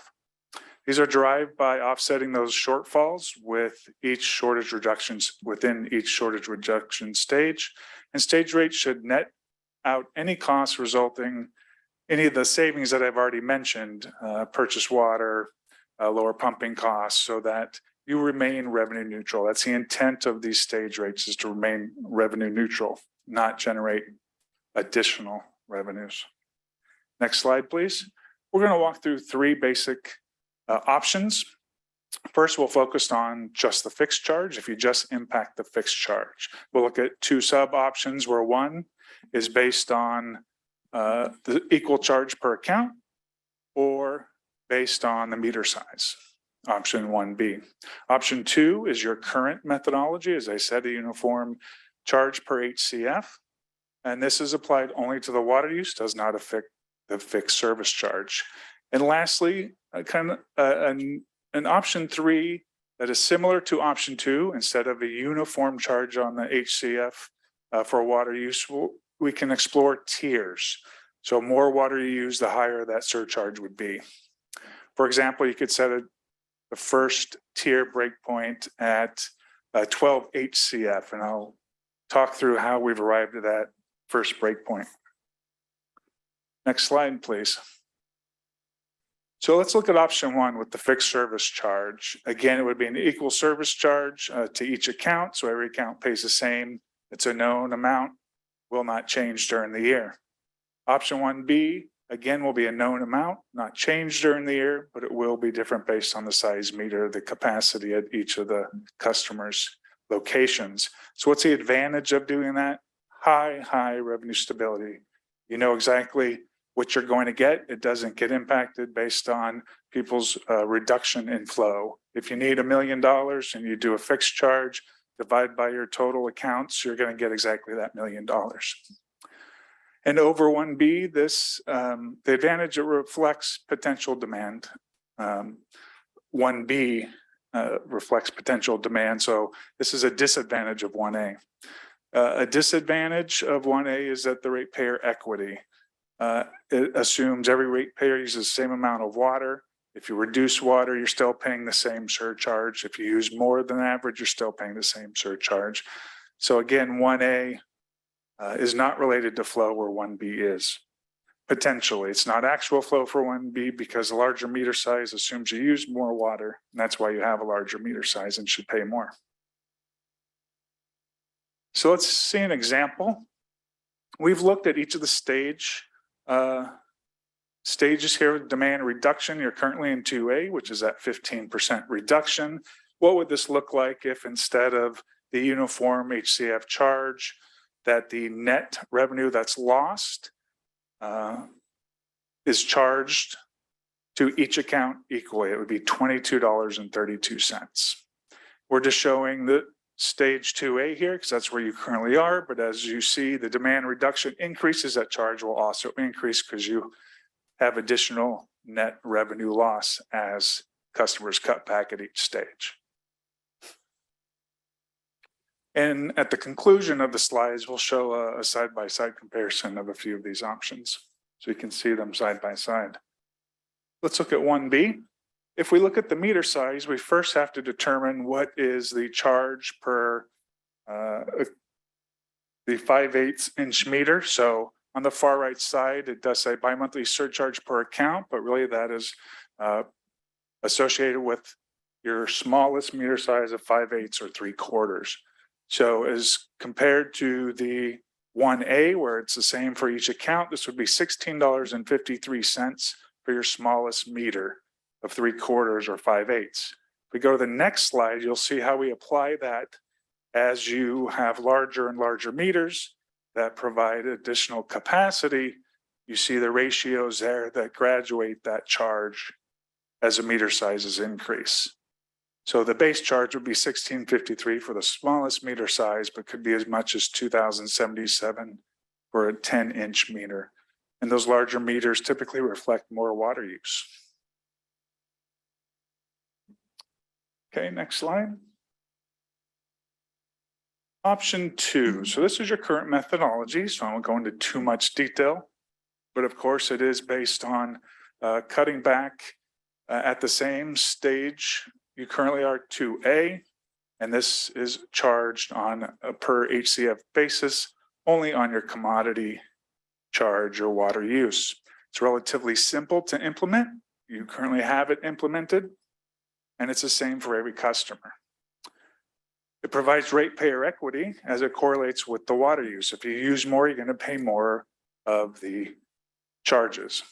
Disadvantage, though, it applies the same level of cutback to all customers. Maybe not all customers have the opportunity to cut back as much. Your low water users might not have as much latitude to reduce their water use. So it does not reflect each customer's discretionary water uses, which is where cutbacks could be targeted. Next slide, please. Here's the example of how you've calculated your current. Again, with the reduced water use, you have reduced revenues. You do have some cost savings for a net revenue loss of 11.4 million. And the demand at about 14.5 million if people do cut back 15%. And that's how we've calculated the 79, rounded 79 cents per HCF. And of course, as the stages increase, that charge would have to increase as there's additional revenue loss. Next slide. So let's get into the little bit more complicated approach for option 3. We look at tiering the option 2, where there may be a breakpoint at a given amount. Here we have used the 50 gallons per day per capita of a household of 3, so indoor water use based on state guidelines. That equates to 12 HCF per bi-monthly period. So let's assume that would be our first breakpoint. So then tier 2 would be the surcharge for what we would consider some non-essential usage. It's irrigation, where you have more discretion to cut back. You can also look at having a third tier where it's excessive use, even for outdoor irrigation. There's a number of different ways you can structure this. This is just one option. We're not recommending necessarily going to 3 tiers, but we have provided an example of a 2-tier approach on the next slide. A few advantages and disadvantages before we get to that approach. So the surcharge equals a revenue deficit assigned to each tier. So we calculate the revenue loss in each of those tiers, divide by the water use. That's how we establish that rate, similar to if you just had a uniform. So one of the advantages is does not surcharge essential water use. So if you need the water use for health and safety indoor based on the 50 gallons per day for bathing, washing, that's the intent of that first breakpoint.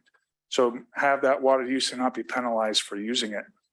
So it does shift the recovery of the entire revenue deficit to that discretionary water use above that breakpoint. So it will increase that charge once you exceed that breakpoint. One of the disadvantages, just calculating it can be relatively complex. Deriving the shortage reductions for the higher tiers and associated revenue deficits, a little more work has to go into how much we anticipate will be cut back from each level of water use. And it requires communication with customers. It's not quite as easy to understand. And so more public outreach is necessary typically. So let's look at some of the results. What I'm showing here is just for single family water use, because we're assuming this would not apply to non-residential. as the household of 3 is specific to single family. We're looking at health and safety for the residents. And that's how we've established that 12 HCF breakpoint. So if we do that, we have increased that 2A stage rate. You can see it's now $2.28 because we have to get more of the revenue. We get none of the revenue before 12 HCF. Therefore, we have to get more of the revenue when people exceed 12 HCF. So that rate needs to go up to compensate. Again, revenue neutral in all of these examples. One thing I want to point out in the last slide, if we can go back just quickly. You'll notice, and one thing we have to take into consideration as you go up in the stages and you have to cut back more and more water, that surcharge can get quite out of hand. It doesn't mean you can't charge those, but I think we have to take a little more time to ascertain where that break point should be in some of the higher stages. So as you increase the stages, maybe you cut back on that break point where if you need to cut back 40, 50%, even that 50 gallons per day per person might need to come down a bit and ask people to even conserve at that level. So I think we have to pay a little more closer attention if we're going to choose something with the tiered of how we may move that break point as we increase through the stages. Next slide, please. So this is the side-by-side. We're assuming it's at 15% cutback, stage 2A, the smallest meter, 3/4 inch meter. And we're looking at 3 different levels of usage. So 8 HCF, 16 HCF, and 32 HCF. And I do want to point out, yes, again, this is for single family customers only. So option 1A, that's every customer would pay the same. It's based on a fixed amount per account. Option 1B would pay a little bit less. This is based on the meter size. So at this lower 3/4 inch meter, it's something less than the average because as we progress higher through the meters, they pay a higher rate. So you see in comparison to 1A, the charge go down a bit. In option 2, this is your current practice. As you use more water from drop 1, you start paying the surcharge. So you see that as you've doubled from 8 to 16, you double the rate. And again, doubling from 16 to 32. With option 3, and it's not until 12 HCF that you start paying the surcharge. So you see no additional surcharge on your bill if you use 8 HCF. 16, $9.11, which is less than the option 2 because for the 75% of your water from 0 to 12, you're paying no surcharge. You're just paying on 25% of your bill. When you get to 32 HCF, you're paying more of the surcharge as you use about 62% of your water above that 12 HCF watermark breakpoint. So you do see it increase as we go up those options. So before you tonight, we just want to open up for discussion on where you'd like to see additional scenarios maybe. We've laid out here some of the questions. Which option would we choose for single family residential, about commercial multifamily? And if we do tier, how many tiers? Where could we see that break point? And we would like to come back with any new scenarios and rate impacts that the board would like to see. So for now, I'll open it up for questions. All right. Let me open to the board and then at the end we'll have questions from the public. Director Huang? No questions, but definitely a preference. I definitely prefer option 3. I'm sorry, I didn't hear your last comment. No, I say I have no comments or questions, but I definitely have a preference towards option 3, and we could definitely talk about breakpoint and especially for commercial customers. I would just like to remind us here that in our previous discussion, we had shown an inclination on the board not to impose tiered rates over the next 2 years until we fully implemented AMI and then had a chance to review the results from that. So we're having this discussion now on tiered rates just for, in my opinion, educational purposes, not to change what we voted on in the last meeting, which was not to implement tiered rates. Yeah, just to clarify, what we're really talking about here is just water shortage emergency or drought stage rates. These are entirely different from our water rates. Yeah. And the board has already signaled to staff and our consultant that the board's not interested in pursuing tiered rates for our normal water rates. So, but we did want to still present the board with options, as was requested, about different ways of looking at stage rates or drought stage rates. So this does not apply to our normal water rates, but only to those drought stage rates. So there's different sort of approaches we could take. Here, help correct me where I need correction. Sure. So when we adopted the resolutions to go to stage rates, we Not said, to go to stage rates. Oh, I'm sorry. Go ahead. we said that that would stay in effect until the board rescinded it, correct? So we don't need to go through another, this does not need to be included in another rate hearing. The board adopted a water shortage emergency, and also at that time, when the board established its rate structure, it included stage rates, basically option 2 stage rates in the district's rate structure. And so those stage rates can remain in effect until the board rescinds the water shortage emergency. But there was some interest expressed in, hey, it was earlier this year, shortly after the water rates became effective and the stage rate went into effect. There was some request and some suggestions by the board. Let's consider different ways we can structure our stage rate. And so that's what we're talking about this evening. So we can certainly change the basis of our stage rates through a rates process and through a 218 process. We can change them. And so that's what's being considered here, trying to gauge the board's level of interest in different options for those stage rates. Again, we're already doing them option 2. And so the consultant's done a nice job of preparing other options based upon feedback we've received from the board. All right. Thank you. I would maintain what we're doing right now. Director Gunther? Okay, first, I would like to say my position on tiered rates has not changed. I'm holding, we're gonna get AMI, we're gonna get that information. At that point, I'm very willing to look at tiered rates. I do like the concept of option 3 on staged rates. And I kind of wish we had gone this way the first way, where we had a baseline percentage of something, 12, 8, whatever it is. And from there, I'd be willing to look at maybe 1 tier. I don't think we should go beyond 3 or 4 or 2, just 1. That way we've got the customer basically is holding to indoor use only. That's what they're charged for. And then the rest. Now, I don't think this is that foreign to the customer. This is how PG&E builds. It has built for years. You use so much power, you get to another level, you charge more. Now, I'm saying this is not a tiered, this is not changing my tiered rate position, only on the staged rates. And yes, I do believe my bill will probably go up for doing this. How much? Don't know.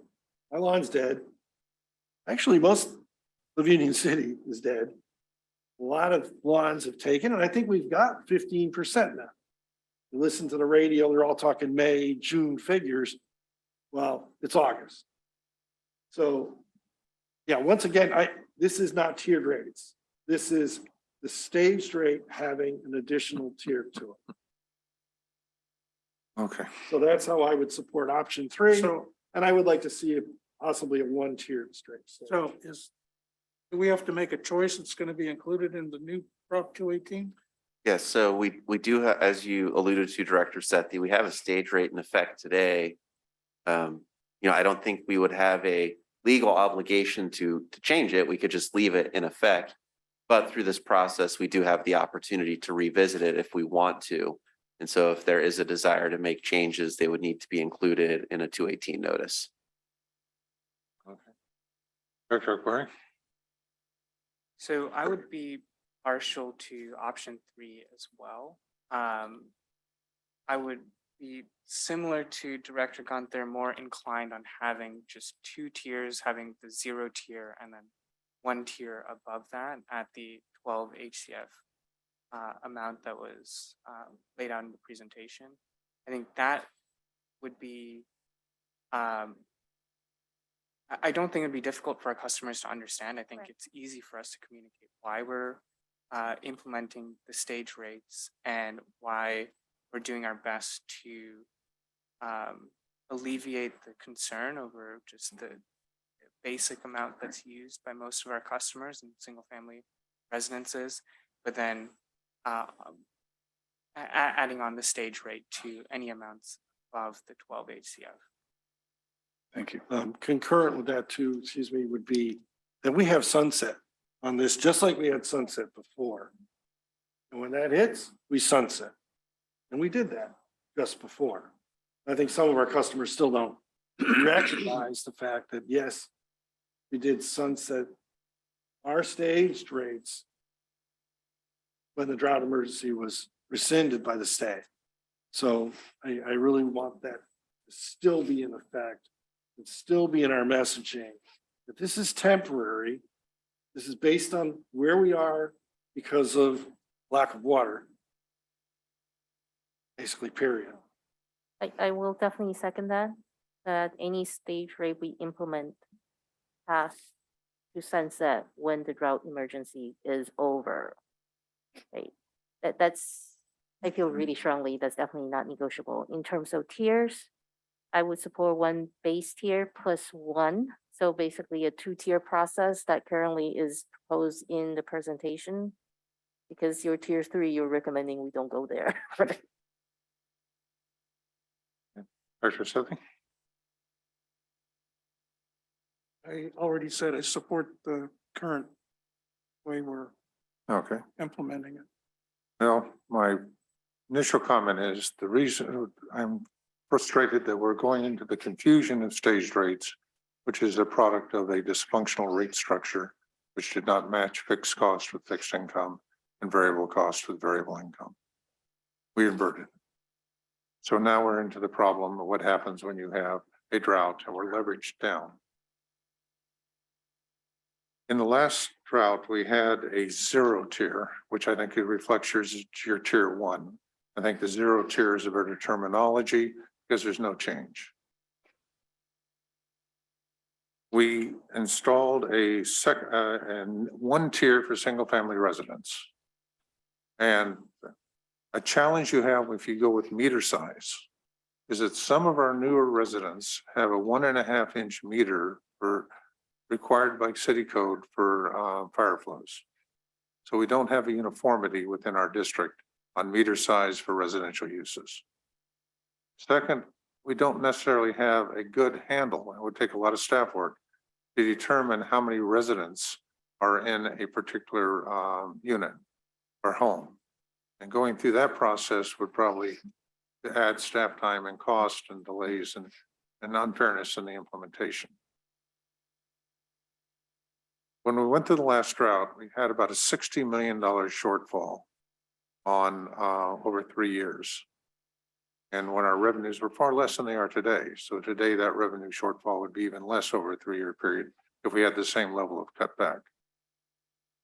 The staged rates only covered a portion of that. I mean, we had I think 12.5 million. We went through other options.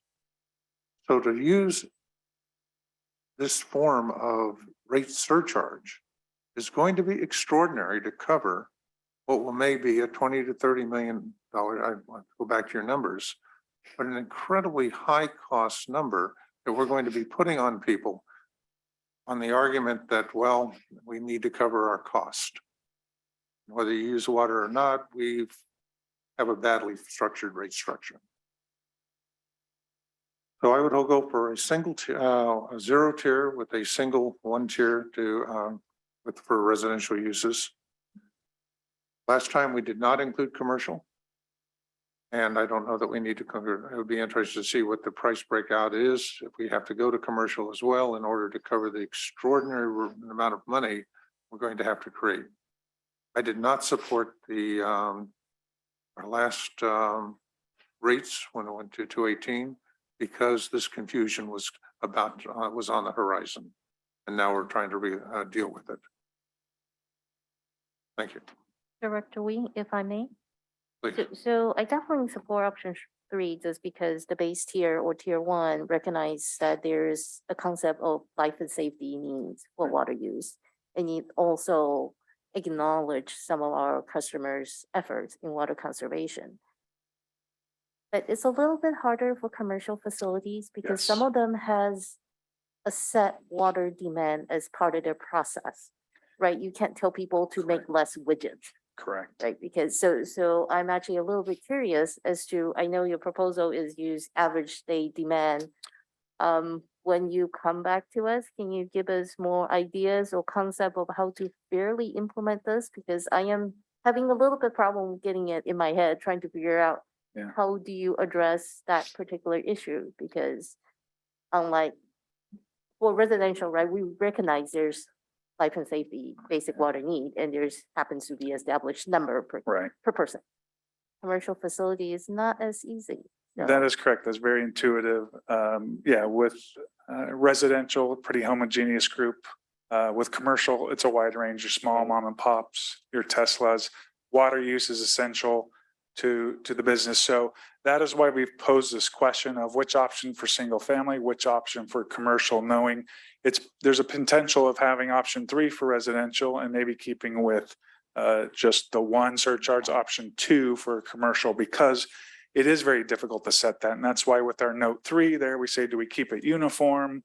Do you try and use 155 HCF based on average day demand? But what does that do? The vast majority of the water is under that 155 HCF. So those commercial businesses, your larger businesses, will be footing most of the bill under that example. So it's not something we would necessarily recommend, but when we come back, we can give some more thought to if you did wish to have commercial in the option 3 category, what would be a reasonable approach to that? Okay, thank you. Absolutely. I'd also note that our stage rates allow us to go to a 60% surcharge. And if we do, I'm supporting a 0 tier, there will be customers that will be paying easily over 100% surcharge on their commodity rates as we go through the drought. It's difficult to make that an even surge, but and again, it's testimony to the ineptitude of our rate structure decisions in the past. So thank you. Absolutely. And I do want to make sure, I don't know if I've made clear about the revenue neutrality of this. If you do cut back that 15%, then you should not see a change in your bill. That's the intent of how these are set. So yes, the rate does have to increase, but doesn't mean the bill is increasing. So that's just one thing I want to make clear, that these are meant to be revenue neutral based on the cutbacks. So maybe just as kind of a follow-up question, was there board interest in having us go back and do some analysis on a way to apply option 3 to our commercial customers, or is the board comfortable with maintaining the current option 2 approach for those non-single family residential customers? No, think about it through the board. I think just based on what I am hearing and what I'm thinking, it will take a lot of work to come up with something that's defensible for in form of a tier structure surcharge for commercial facilities. I am okay staying with option 2 unless staff has something that's very obvious and easy to understand to explain to us. Yeah. All right, thank you. Director Gunther, last round, and then we'll open to the public. We could stay with commercial where we are right now. Me Yeah, too. structure setting. Me too. All right.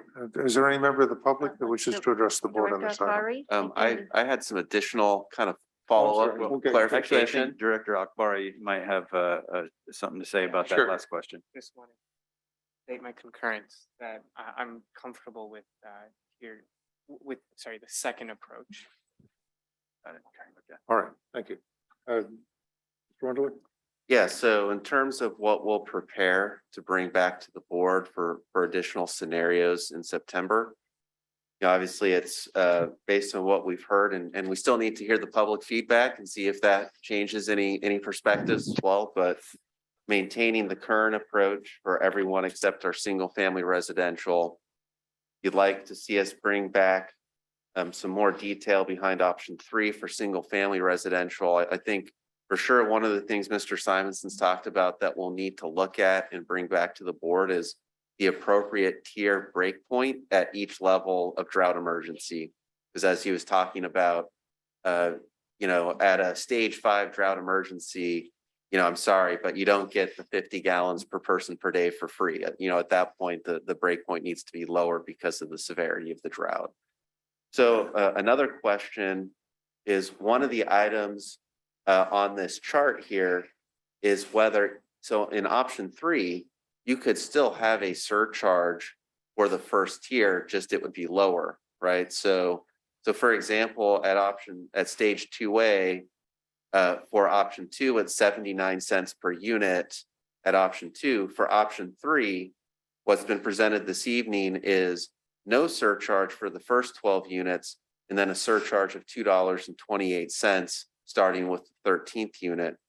So another way this could be modeled is to say, well, everybody should participate at some level in participating in the financial consequences of the drought. But we would still like to recognize the health and safety types of uses. So maybe up to 12 units pays a surcharge that's, 50 cents or 25 cents or some smaller amount. And then instead of going up to 228 or above that break point, maybe it only ends up being $1.50 or something like that. So that's another question I'd like to get some feedback from the board. Are you interested in seeing options based on tier 1 having a smaller surcharge, or do you feel pretty set that you want it at no surcharge for that use below the break point? Board members? Dr. Sethy? You know where I stand. Okay, Dr. Aziz, we'll go back to them. I'm comfortable with saying. All right, Dr. Gunther? I like the idea, but needs to be extra, a lot of extra work. Everybody should participate, but 12 is pretty straightforward.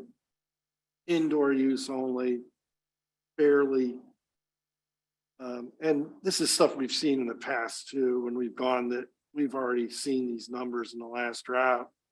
So I could see just staying where we are.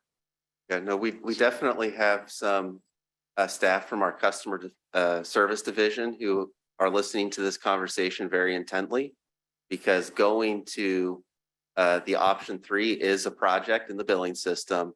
Whether or not the tier 1 pays a surcharge or not is not really significant additional work. Once we go to the tiered, that is a project to update the billing system.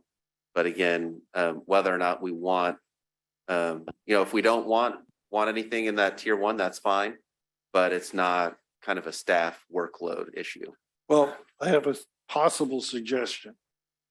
We're at 15% at the moment, correct? Yeah. That if we are positioned where we have to go to a higher rate, perhaps we look at an option 3. Mm-hmm. That might be So another that way to look at this, is that we stay where we are as long as we're in a 15%. Mm-hmm. But if we have to raise ourselves to the higher rate of 20%, 30%, let's say things get ugly, if we look at perhaps going to an option 3. So perhaps what we look at then is we come back with one option, whereas as you advance to higher drought stages, the tier breakpoint gets lower would be one option. And the other option would be as you advance to higher drought stages, you start to, you don't change the tier breakpoint, but you start to introduce a level of surcharge associated below the breakpoint. Director. I think that's what So my preference is no.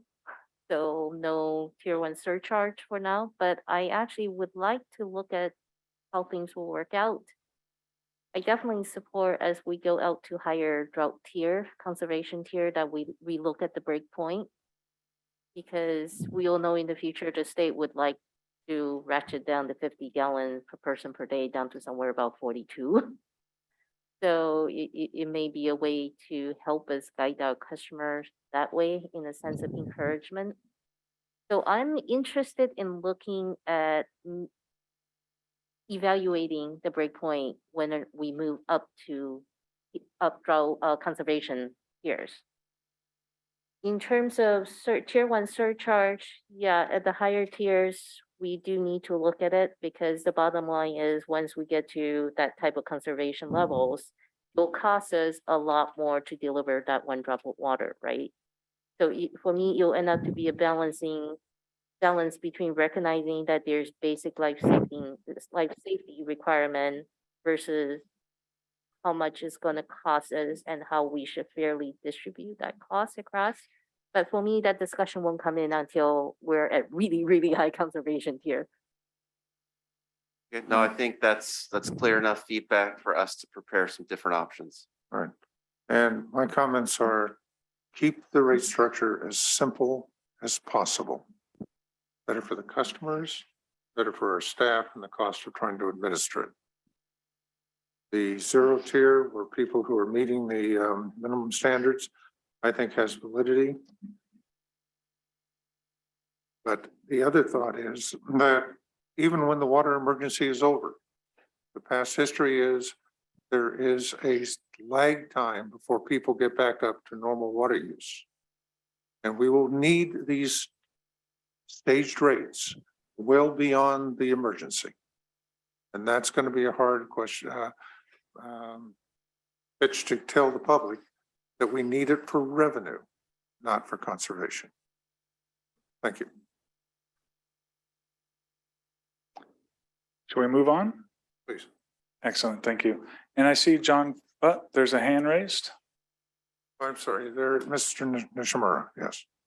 Thank you, President Weed. I think this board is relatively familiar with my position on staged rates. I'm a broken record on that, much like Director Weed is a broken record on the allocation of fixed versus variable rates.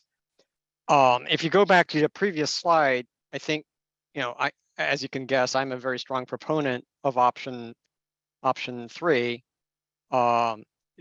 Because it does, if you just look at this, it meets one of the customer complaints, right, that the district gets is that, hey, we're in a drought, I'm doing my job, yet you're jacking up my water rates, right? So this example shows that if you are an efficient user and you do your part, you don't get hit with a penalty, right? So this is send a very powerful message to the customers. On the other hand, you can also see that if you are a profligate user of water, you get hit with a larger penalty, right? So this is a very strong conservation measure, conservation indication to the customers. My other point is that the district is unique, right? It is one of the few districts where we have a plethora or a plurality of sources of water, and that those different sources of water actually have very vastly different costs to the district. Director Weed has been on record many times saying that we have a very large markup on the water. Gross margins are somewhat on the order of 70%. But we just saw earlier in this presentation that SFPUC has just raised their rates by 19.5%. I think their costs are well over $2,000 an acre foot. And if you just look at, do the math, of taking $2,000 an acre foot divided by 453.6, the per unit costs are actually very close to what we're charging, right? So we don't have a 3x markup, as Director Weed says. On the other hand, some of our other sources of water, for example, our desal water, is considerably less, and we have at costs of $500 to $600 an acre foot, I believe. So the point is, that we may not have a legal requirement under Prop 218, but I believe we have a moral obligation under 218 that we distribute the lowest cost water and share that equally. And having these tiered rates helps reflect that. That is, the first 8, using this example, the first 8 units would come from our lowest cost water. And those that use 32 units that force the district to buy the most expensive water, that extra expense gets reflected on their bills. So for those reasons, I strongly support the option 3 for both stage rates and our regular rates going forward. Thank you. Thank you. Yeah, so if I might, we have these 3 options here, 8, 16, and 32 HCF. And as Mr. Simonson alluded to or discussed, each option has its advantages and disadvantages. It really just depends on what we want to prioritize. I think we've received some clear feedback on that. But 32 as the top end here was not chosen by accident. 32 is about the top end of what we could consider efficient use by some of our customers, right? So if you imagine a 6-person household, they're using 24 units indoors, that's still considered efficient use. And then our current ordinance doesn't say you're not allowed to use water outdoors. It doesn't say that you can't maintain your trees and other things. So, with a modest allowance for outdoor use in the summer. And so most customers using 32, I think, have flexibility to cut back. Absolutely. But there will absolutely be some customers who do get caught up with limited flexibility to cut back. And so, in terms of targeting non-essential uses, I think option 3 does do a better job of targeting that. I did just want to make that comment in terms of, kind of where potential customer complaints may come from with the change in methodology. Mr. Wunderlich, it's my understanding if we were to go to option 3, you would have to build a database on our customers to know how many people are living at each meter and who. No, it's a set tier breakpoint. It does not matter how many people are in the home. It would not be administratively practical for us to maintain a reliable database of how many people are in each home, of the 76,000 residential accounts in the district. And so what we've done here is set a breakpoint based on a typical residence, which has 3 occupants. Okay, that's my point being, we're making statements that we're trying to help out families that are large or small based on this, and it's a supposition. Option 1A maintains a consistent across the board, as does option 1B, with a flat increase. So these 2, the lower cost to them, it would be 1A or 1B in my mind. So thank you. Other members? Could we take a short break before we go into the next? Okay, good. So what is your understanding of our direction? So my understanding of the direction is that a majority of board members are interested in a switch to option 3. And we will be bringing back multiple scenarios related to option 3 and option 3 only at the September board meeting. And those different scenarios will be based on evaluating the appropriate breakpoints at each different stage of drought emergency, because it may be appropriate to have a lower breakpoint in a more severe drought. And those alternatives will also consider whether some level of surcharge in tier 1 is appropriate in the more severe drought stages. And so those are the 2 different. Residential and commercial, or just 2? So I think we heard all 5 board members interested in maintaining the current approach for commercial accounts and multifamily residential, the master metered accounts. And so option 3 would apply exclusively to the single family residential customer, and we would maintain the status quo approach for all of their customers. Question, is it difficult to also bring back in the next meeting option 2, where I believe we are presently? No, no additional work would be required for option 2 because it is a uniform amount per unit of water. So actually the analysis would not change between tonight and next month for option 2. Okay, I just like that. Okay, so Be we'll available for continue discussion. to include that in the alternatives for next month. Yeah, okay. And next month, we'll really try and make a decision as to which direction we'll go. You know, if we're going with option 2, then nothing would need to change. If we're going with option 3, then we would want to try and decide between which of the sub options in option 3 that we'll go forward with. So if there's anything else that you want us to take a look at, it would be great to know tonight so that we can properly analyze and present the various options available, because we would really want to decide next month. Since this shows a 3/4 inch meter, we have a variety of meters on single family residence. Would it be appropriate to have a variety, that the meter size not be an issue, that it covers all Yeah, meter so sizes? I have only heard more than one board member express interest in either options 2 or 3 this evening. And neither of those options depend on the meter size. They're all about water use. Okay, thank you. Yeah, and so, but as Mr. Stevenson mentioned, yes, it would be staff's interest in leaving the September workshop with clear direction on the preferred approach on all aspects of the rate proposal, so that we then have the time between that September workshop and the December regular board meeting to prepare the study that will support the final proposal. So Thank you. I do have one request when you come back. I know this is asking for crystal ball time again, but when we're talking about higher tier higher conservation level, I know we talked about modifying the breakpoint or whatever we're calling it. But is it possible also tell us the possibility of us hitting that drought stage, right? We could talk until the cows come home about 80% cutback, but if the likelihood of that happening is like next to 0, I will turn to my left to Ms. Heides to see if she can tell us what the potential risk is there.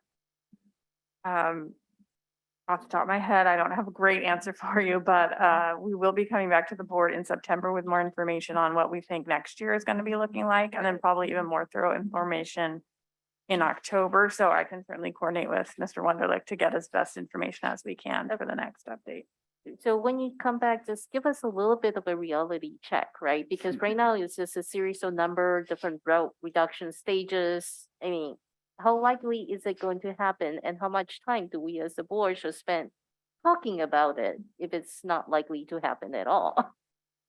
So at some point, just give us a little bit of concept where what's a likely range that we may encounter, and let's focus the discussion within that range would really be appreciated. I think we can definitely do that. Might put some brackets on it. All right, thank you. I have a request for a short break. If we've wrapped up this portion. Great, that's some on cue. The workshop, so I feel free. The board is back in session at 6:36. Please let us continue the presentation. Great. Well, thank you for the wonderful feedback. We have great direction on the stage rate options you'd like to see at the next board meeting, so we'll bring those back. The second part of our presentation is with regard to the South Coast Water District and their experiences with how they bill specifically their water charges. We conducted a water and sewer rate study last year for them, and John Farnkoff was a principal in charge on that project. So I have asked John to walk through these couple of slides. There's a lot of information, but we thought you could have this ahead of time and dive into the numbers. And if you have any specific questions, we'll be happy to answer those at the end of the presentation. So, John? Yes, directors, good evening. At the last workshop, I believe it was Director Weed who made reference to South Coast Water District and how they charge some of their charges on the tax rolls. And it was just by coincidence that we had recently helped South Coast with this rate update. So what I've provided here on these two slides here is just what I hope is just, purely factual information. South Coast is located in Orange County. It's right next to San Juan Capistrano, as it turns out, which, that court case there that I guess goes back to 2016 that has had quite an effect on setting tiered rates. What South Coast does is a little bit different from you folks. They have an additional charge.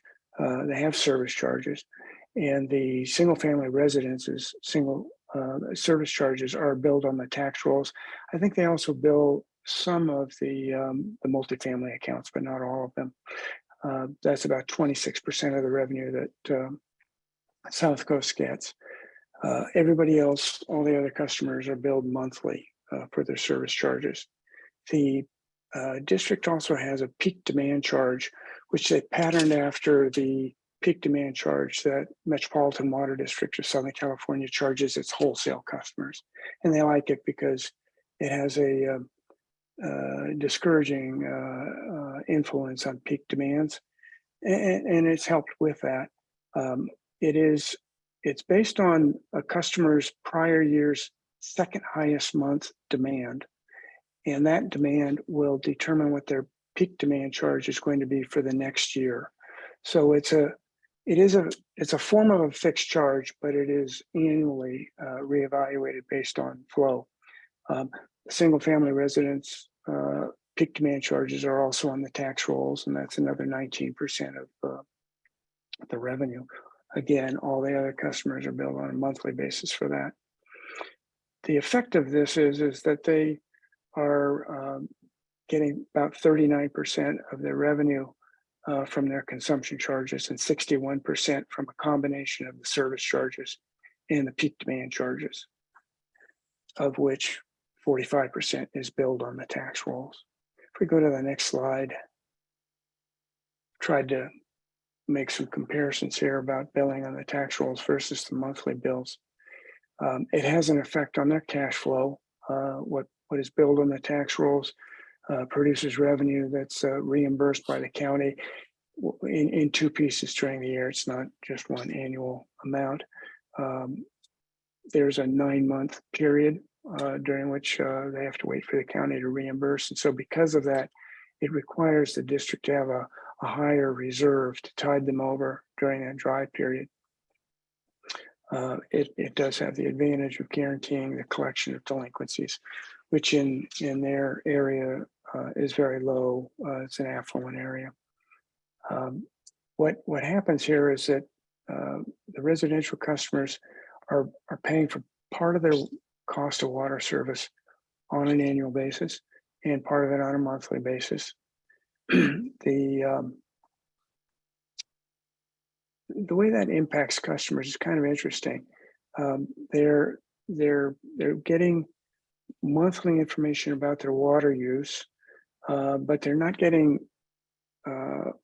complete information about the cost of their water because of the annual lag on what's being billed in the tax rolls. Some customers, though, do monitor both their monthly as well as their annual water use. But it's almost like getting billed by two different companies, you might say. The effect, nonetheless, even though they spread the cost of water to residential customers between an annual charge and monthly charges, it still encourages conservation. They get pretty good conservation from their customers. The financial incentive from conserving is a little bit different here.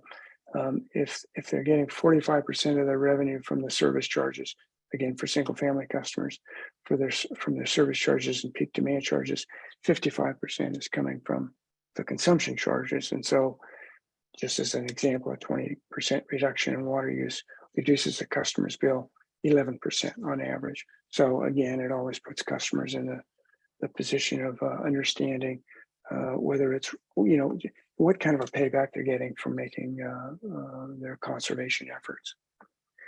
The implementation and administration by their staff, they do not have stage rates. It would be kind of complicated for them to do that. The rate setting process itself, because they're billing part of the rates on the tax rolls, means it's less flexible for them. They need to complete their rate work so that they can get the charge, the annual charge on the tax rolls every year by August. There's no slipping that deadline. It does take a little bit of effort to bill customers both monthly and on the tax rolls. I believe they use a consultant to prepare the tax roll. Billing adjustments require a little extra work because people get the tax roll and then they also get their monthly bills. So they do need to provide a little additional customer service. I believe there's, I think it's a $2.50 charge per customer to place the charge on the tax rolls, as well as the consulting costs for preparing the tax rolls. So that in a nutshell is what they're doing at South Coast.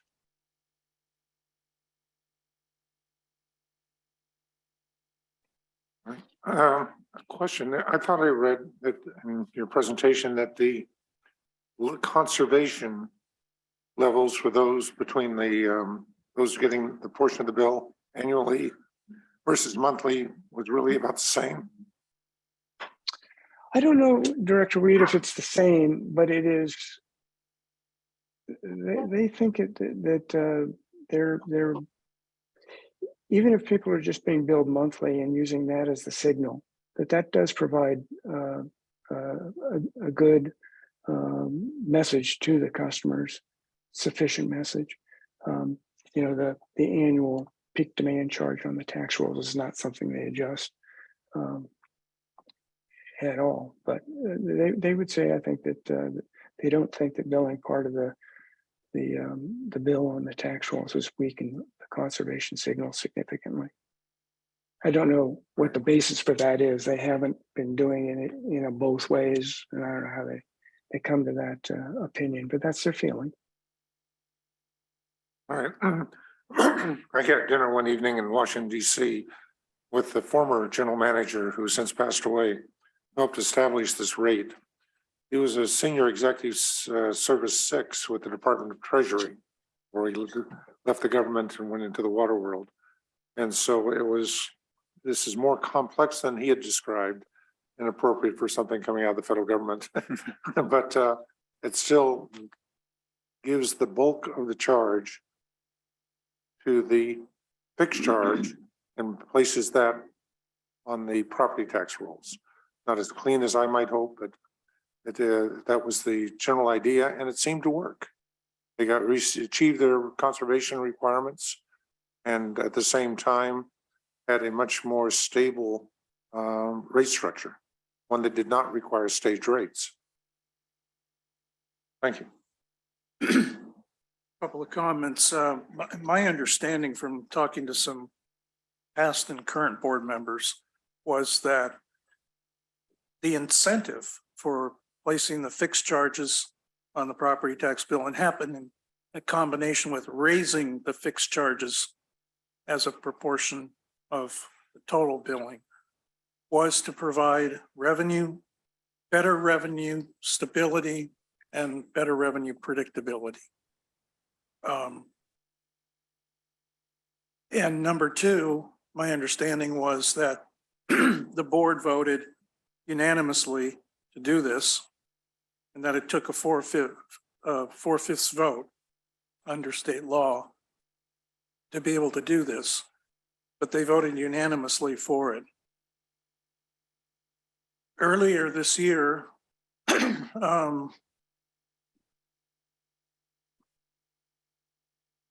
actually late last year, Mesa Water District in Costa Mesa also went in this direction for the very first time.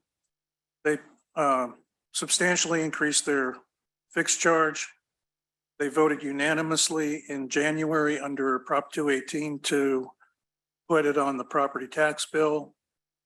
They also put other charges on the property tax bill, like for fire protection. And very interestingly, they put, instead of going out for bonds, they put a large capital charge annually on everybody's bill under a 5-year Prop 218. And I think that started in the 800s and went up to the 1400s by the end of the 5-year period. So instead of going to the bond market, they raised their capital requirements straight off the property tax bill, much like a sanitary district would do. I also wanted to add one other further point. I am the co-chair along with our general counsel's partner at Hanson Bridget on an aqua working group that's been working all year on the issue of putting service charges on the property tax bill. And just yesterday, we completed the second major leg of this project where we have gone through a rewrite of the Public Health and Safety Code with proposed new legislation that will be taken up by the Aqua Local Government Committee in September and then reviewed by the Aqua State Legislative Committee by the end of September, with the hope that in November, after the elections, we will be able to find some sponsors to clean up the language in Public Health and Safety Code, chiefly centered around taking out all the ambiguous language and making it very clear what the rights of water-only districts are. Because a lot of districts have felt that it's unclear what the latent powers are, like for us under the County Water District Act, that we have latent powers for sanitary, but it's not clear in the current law, absolutely crystal clear that water-only districts can do this. So those are some things to keep aware of as we move through the rate cycle. And I certainly will provide an update from time to time, but I tell you, we went through a lot of 5 attorneys worked on, along with 5 general managers, 5 board members, 5 other financial people to help us clean this up. Because a lot of these laws go back over 100 years. A tremendous effort on the part of our team, but I just wanted you to be aware of some of these things, and that we also have identified other water districts that have put the service charges on the property tax bill. Ms. Claire Collins from Hanson Bridget has done a number of these. So thank you for this presentation. I actually find it very complementary in a way to where ACWD is, because approximately, I think it's around 42% of our total charges are either in the fixed charge or dependable revenue that we have. Is that right, Mr. Wonderlich? Sorry, what was that percentage again?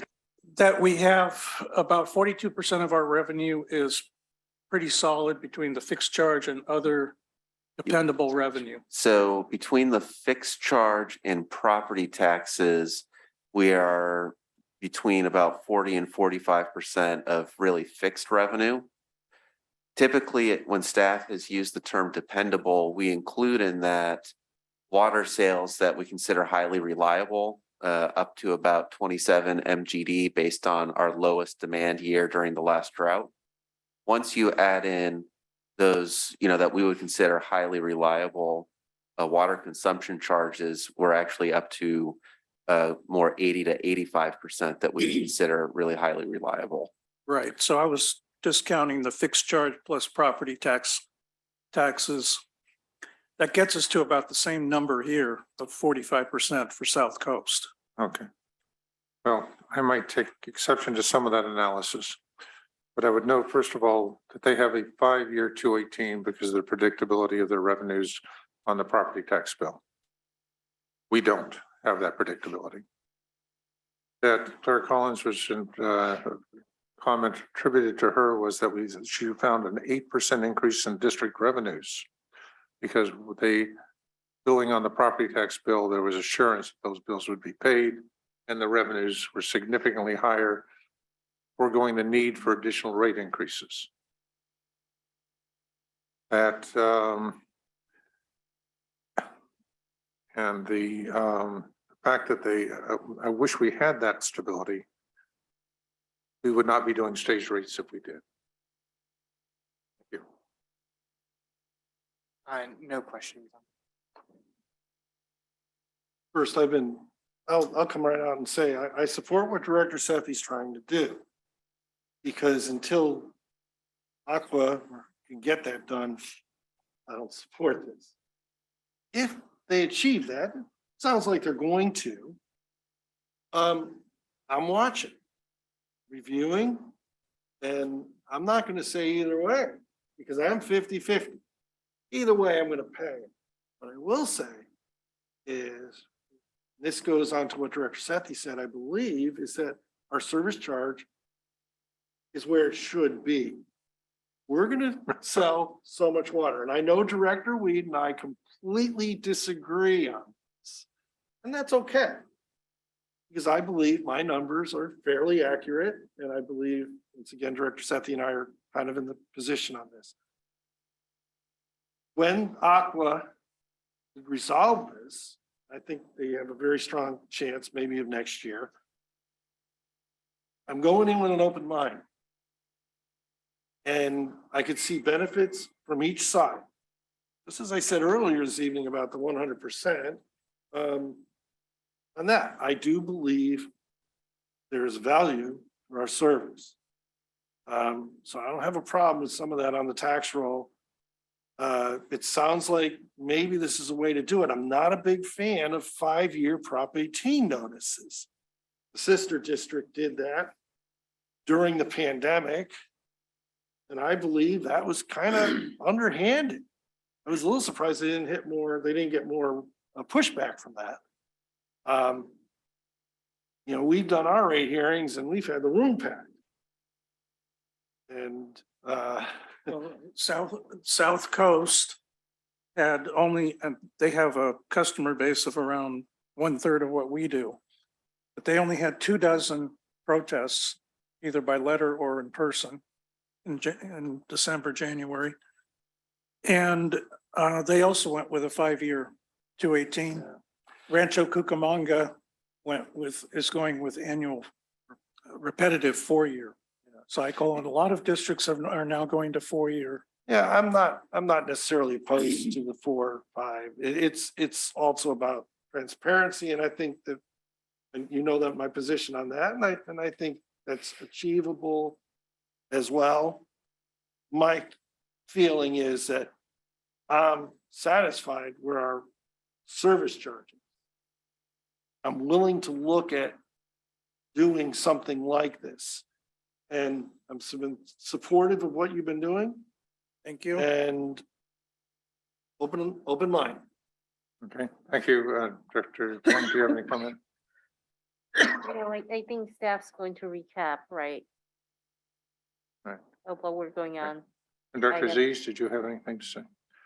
Let me point out the ability to do a 5-year 218 is based on some confidence in your budget. When we went to the last drought in 2015, we adopted a budget projecting a 15% shortfall that we'd cover with reserves. We came out of the drought, ended with a 25% surplus. There was a 40% swing in the budget, which was created from the start of the fiscal year to the end of the fiscal year. a complete lack of predictability. And unfortunately, that was on the upside. It could easily have been on the downside. That is the problem with our current rate structure. It's not predictable. We cannot have any confidence in the budgets we produce.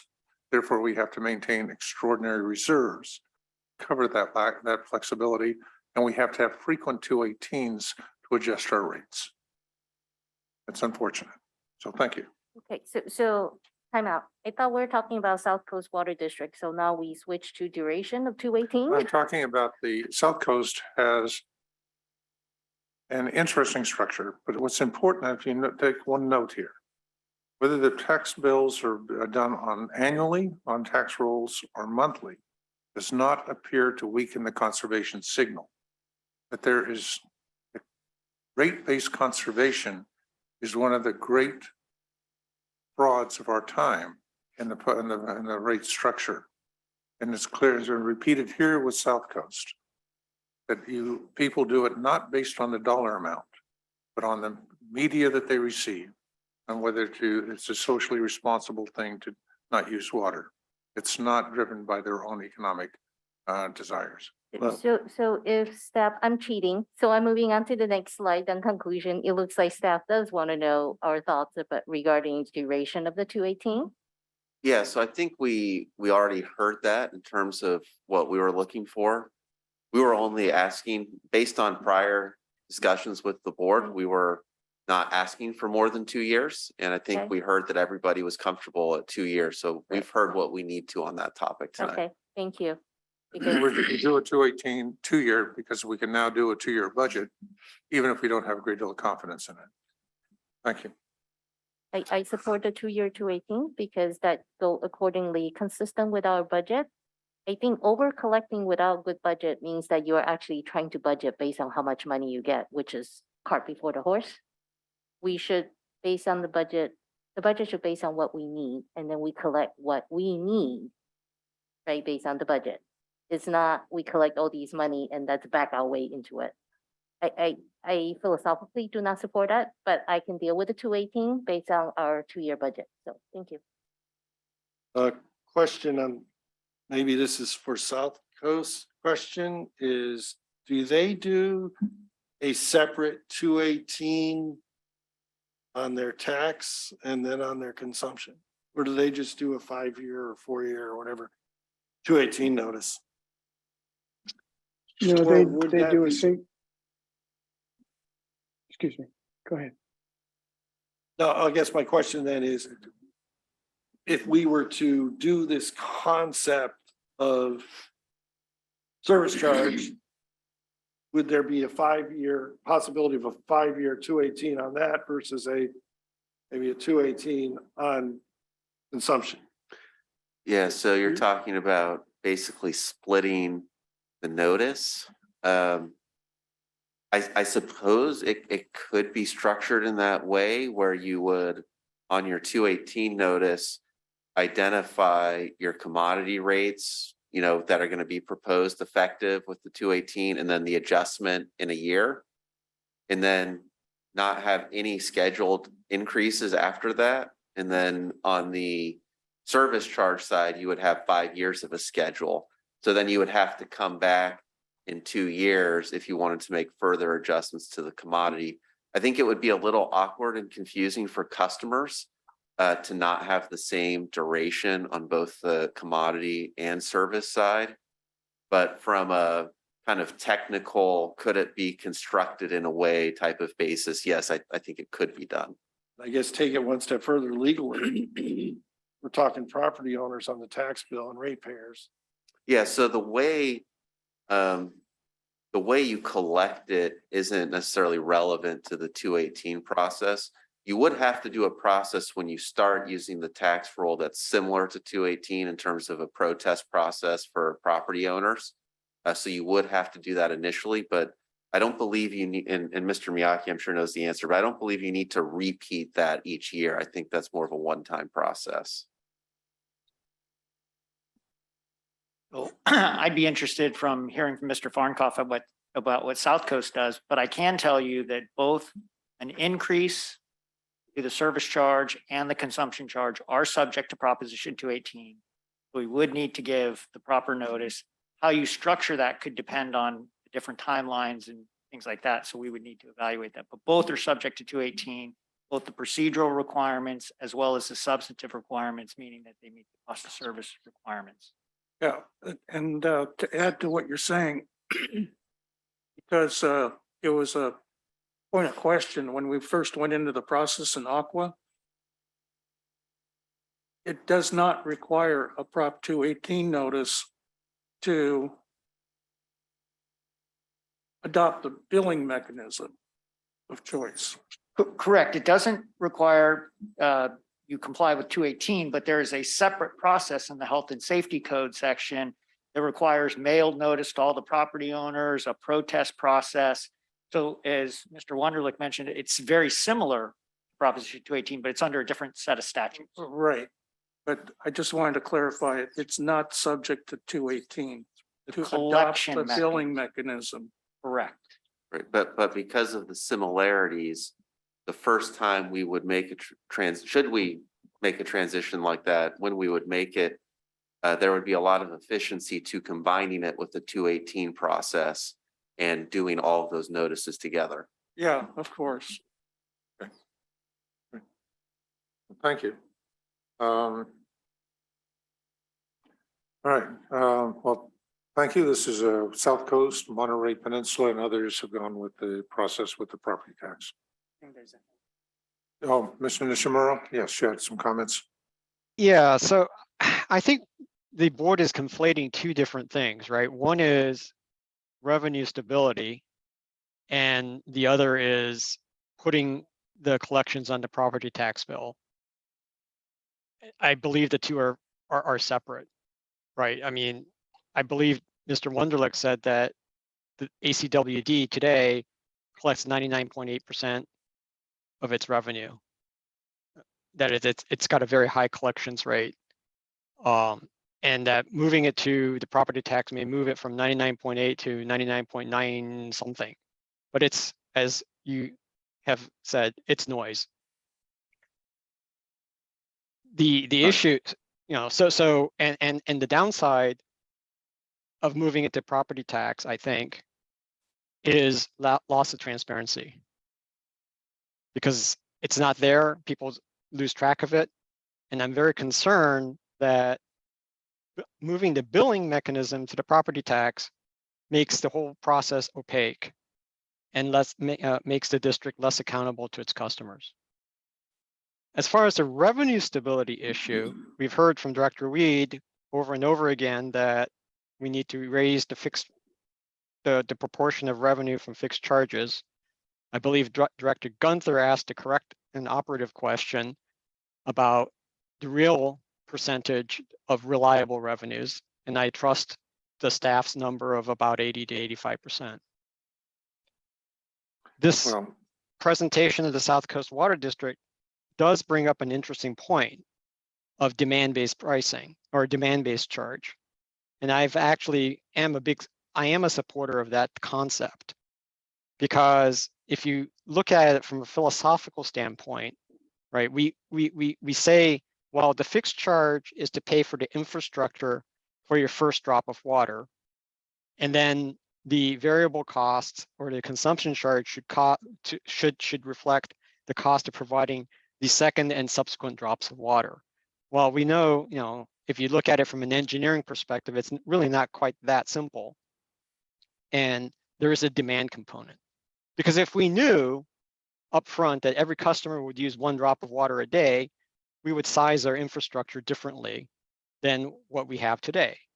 We size our infrastructure today based on the need to supply a peak demand of water, right? Halftime during Super Bowl, everybody flushes their toilet, right? If we ran out of water during that, it would be a very bad situation. And it's the same thing. Electric utilities do this as well. They do, you know, at least for their commercial customers, you get charged not on a megawatt hour basis, but also on your peak usage, because peak users cost the infrastructure, raise the infrastructure cost for the utility.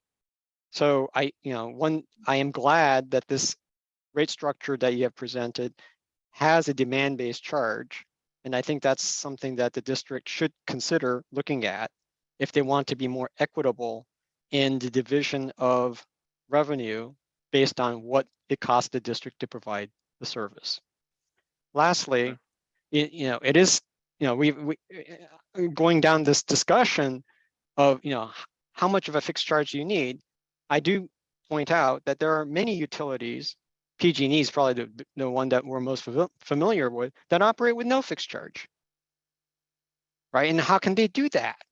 Well, they do that because, as Director Gunther points out, there are very few PG&E customers that run around with the lights turned off all day, right? There is a reliable baseline of consumption, and that really needs to be fixed into the rate analysis of the rate structure. Thank you. All right, thank you. Mr. Murray, you commented on my position. Mine is, in simple terms, our variable costs are water, power, and chemicals. And I would have our commodity costs cover the cost of water, power, and chemicals. It can therefore be varied at will. Everything else is fixed and can be documented and programmed for years at a time. We'll have So that thank you. conversation in the future when we try to do this, because I disagree. I would like to point out that our working group produced a set of guidelines for putting service charges on the property tax bill back in May, or late, I think it was, right before Aqua. We distributed that document. So it provides a host of reasons for why water districts may want to adopt this approach. One of them is for revenue stability. But what has persuaded these different Aqua committees that this is probably the right thing to do and to help clarify the law is that there are so many other ancillary benefits for putting it on the property tax bill. First of all, you put the onus on the property owner for having fire protection, for having water 24 hours a day, whether the home is occupied by them or it's a rental property. We just had the recent census done, and I went through just the city of Fremont by city council district. I went through it. We have as much as 8% of single residential homes that are being rented, all the way up to around 16, 17% in other parts of the city. So overall, we have about a 12.5% rental population in our single family residences. If you put the property tax or the service charge on the property tax bill, you give the renter relief from the portion that they're not obliged to. They're paying for their water consumption. Now, we're a fairly wealthy community, but when we've examined this at Aqua statewide, most people that are underprivileged or in the lower income strata are renters. They're not homeowners. And so they disproportionately pay into the system for what they don't benefit from. And that's been driving a lot of the Aqua members on our working group. And as we've been going through different committees during the year, that we need to change our mindset from where we had 8 to 10% on the fixed charge and we're putting all the rest on the commodity charge and then doing tiered rates on top of that. And we need to increase the fixed charge substantially across the state. And then put that on property tax bill where it belongs. So I would ask that maybe our staff can pass along that set of guidelines that we produced, because I am passionate about this. I feel like this is the direction we're going. And I put my heart and soul into this because I want to change the way the water industry works in California for the whole state. So let me leave it at that. So I'm just gonna say I have different opinions, but today is not, this is not the forum for this discussion. So I would ask staff to bring us back to the conclusion slide, please. Yeah, this has been a good discussion. Appreciate Mr. Farnkoff for sharing Yes. as requested. And it's good to see sort of real life application of these concepts. We do have one more. And thank you, Mr. Farnkoff, for really appreciate the background. You're welcome. Yeah, we have one more job for the board this evening, and that's to kind of confirm the direction that we heard. I'll ask that we go to the. Yeah, we're Great. Yeah, so we have a few different areas where we received board feedback. And first one, approach to collecting on delinquent accounts. We received clear board direction to implement the hybrid process that uses the property tax roll as a supplement to established policies for owner-occupied residential accounts. As a reminder, about 95% of our single-family residential accounts are owner-occupied. I am not disagreeing with the rental numbers Director Sethy gave. In many situations, the property owner keeps the bill in their name, even though a tenant lives in the property. So we will begin working with county staff on the steps we need to take, as well as, kind of the internal steps we need to take to implement this process. Assuming we do not run into any unexpected hiccups, you will not see anything about this from staff again until next July. Next July, by board majority, you would need to adopt a resolution to assign a specific list of delinquent amounts to the tax roll. And so that would identify the property, probably by parcel number, and the amount to be referred as a part of that resolution. And so tonight's action put staff down the direction of preparing that, but it would still be a future decision of the board to adopt that resolution by a simple majority vote. And so again, unless we encounter any unexpected hiccups, you will not see this again from us until next July. Okay, the next item, potential rate increase amount and duration of notice. There was consistent support with an understanding of our current financial picture and the updates since budget adoption to proceed with a 2-year notice with 4% increases each year. And those would be uniform increases applied equally in percentage terms to the service charge and commodity charge for the base rates. Mr. Wunderlich, could Yes. I insert a comment here? Yeah. For benefit of the other board members here. During the break, I had a conversation with Mr. Wunderlich to clarify what the effect is of moving the state water project override tax up to 100%. So the key benefit that I see and why I'm not saying I would reconsider where we go, because the potential rate increase instead of 4.433 out in the future is 3.3, 2.5, 2.5. And I would, thinking about it further, I would rather provide some relief in the rate increases to our customers and perhaps consider moving that up to 100%. Yes, so that the next item is the state water project override tax. And so we know that issue is not done. We did receive feedback to bring that issue back to the board again next month. So we will do that.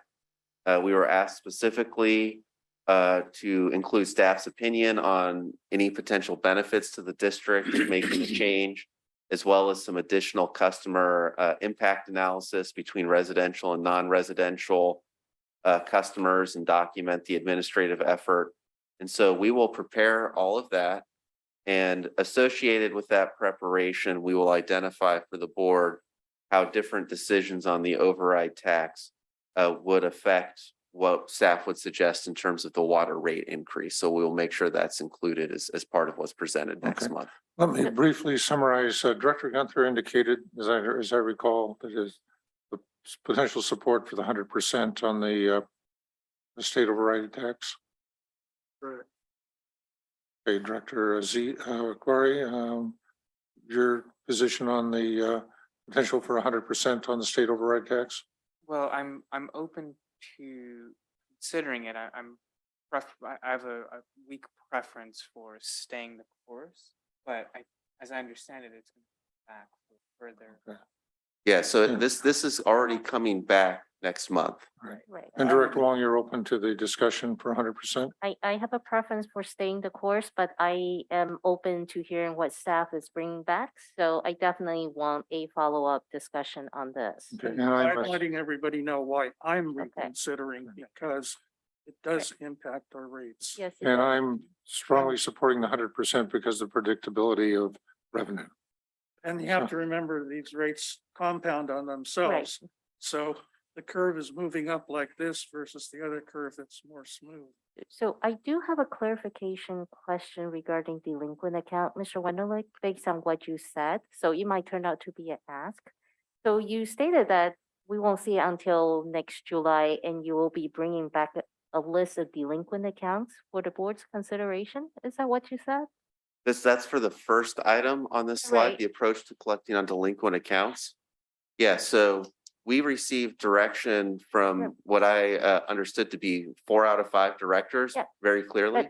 That's not my question. I was more wondering what you'll be bringing back, because the goal is not to shame our customers who Oh, cannot it pay. will not have the names of the customers. Okay, It will have like a parcel number okay, and the dollar fine. amount, because the board will have to adopt a Okay. resolution identifying the specific properties and amount with the property, but no, it will not Okay. have customer personal information. I'm not going against majority of the board. I know I'm in the minority. I'm not challenging that at all. It's more just make sure whatever you bring back, we protect our customers' privacy. Yes. Okay, thank you. All right, thank you. All right.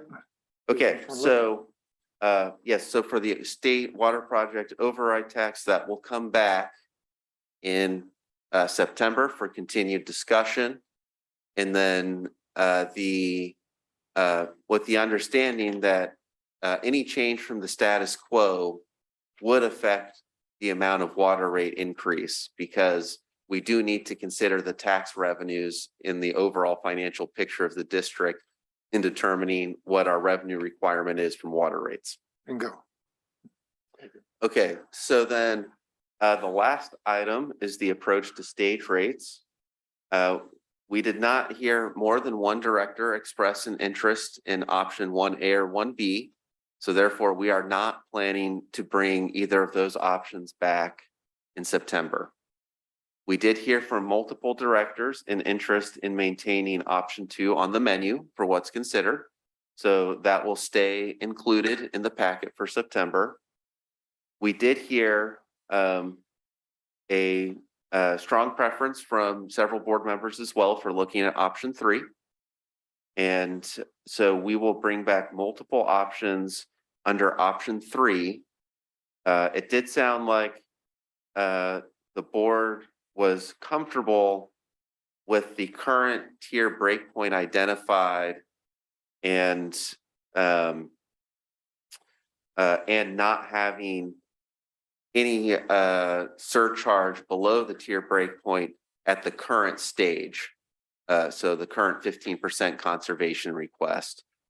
But looking at potential adjustments as drought stages worsen. And so what we will bring back to the board is some scenarios based on reducing that tier threshold or breakpoint with successively worse drought stages, as well as potentially an option to introduce some level of surcharge below the breakpoint at those successively severe drought stages. Ms. Heides also got, I think, an item for follow-up to come back to the board and inform the board for those discussions about the potential risk of needing to go to one of those more severe drought stages. And so that is the feedback that I noted and heard throughout the meeting.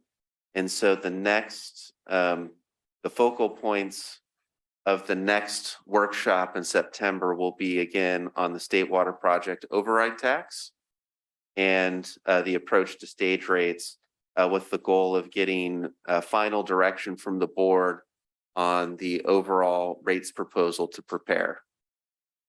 Our stage rates are written into 218, so we can go up to a 60% on several different stages. Would it be possible to come up with a level of income needed at what water sales, at what point should they drop that we would need to look at increasing each stage? So that if our current water sales or whatever the average is, if they were to drop further, at what point, what is the trigger point in the next stage for each of the next stages? Yeah, so each stage rate has a percentage conservation associated with it based on the level of drought emergency declared by the board. And so that's the trigger for moving between stages, is a board action to declare a new stage of water shortage emergency. Right, but it's driven, as you pointed out, by revenue needs. So what will we have a trigger, an identifier or a red flag that goes up when our revenues reach a certain point that we need to look at the next stage? So the ability to declare or the ability to implement a stage rate is directly tied to the level of drought emergency declared by the board. So let's say we declared a stage 2 water shortage emergency asking for 15% conservation, and our customers conserved 30%. They went above and beyond and conserved more. There would be a revenue shortfall, but we would have no authority to implement the higher stage rate because our water supply conditions would not warrant that higher stage. Instead, if we experience that condition, well, one, if we got that level of conservation, maybe we could get out of a drought emergency faster. But two, what we would actually have to consider if our reserves did begin to be depleted to where we were concerned about that, we would actually have to look at an increase in our base rates. We could not use the stage rate method or mechanism in that scenario. There we go. As a former general manager back in the 70s, got national publicity asking people to start flushing their toilets because our revenues were plunging. So Well, and back then that was 6 gallons per flush. So Even better.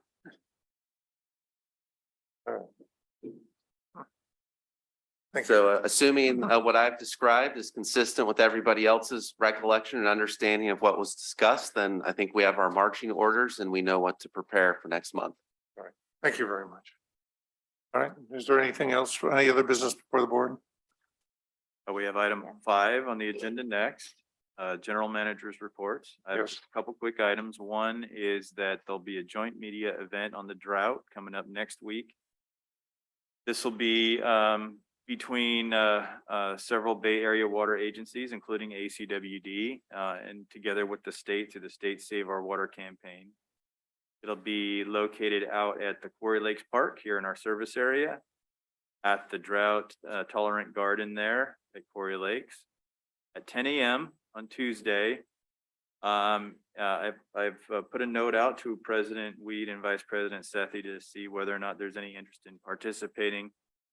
There are speakers from ACWD, yours truly, East Bay Mud, and San Francisco, and then Wade Crowfoot will be there as well. So others are welcome to attend, but there's like a sort of a photo op thing, and I wanted to offer the opportunity. This is September 16th. Next Tuesday. Next Tuesday. Yeah. Okay. Check your email. There's a. All right, thank you. That. Let's see. So there'll be some media that follows that. Hopefully it'll be generally positive. And then quickly, I'll be on vacation Wednesday, September 14th through Friday, September 16th. And then also the weekend too, that I'll be kind of out of pocket. So your contact at that point will be acting general manager in my absence, Mr. Grumawok. So direct all your urgent calls to groom during that time. All right. That completes my general manager's reports. I'm just double checking to make sure there's nothing else that came up. So I think that's it for item number 5. We'll make sure that everything we have not been able to take Yeah, care of with yeah. Yeah, Mr. now's your chance. Stevenson, we're gonna get done with you. Other items from members of the board? I have one. I was named to a subgroup of the PFAS with Aqua, with about 6 members. That is now, we have a meeting, which will be on Zoom on September 6th, 3 p.m. The list has grown to probably 50 or 60 people. We're going to have representation from the State Water Board and to talk about PFAS. I think people are recognizing that this is a potential black swan for the water industry. And the costs are going to be potentially astronomical.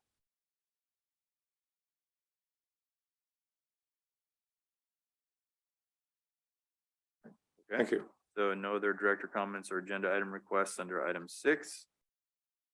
So that takes us to item 7, adjournment. All right, thank you. So we are now, without other ado, we are adjourned. Thank you very much. 7:29. This set of reservoirs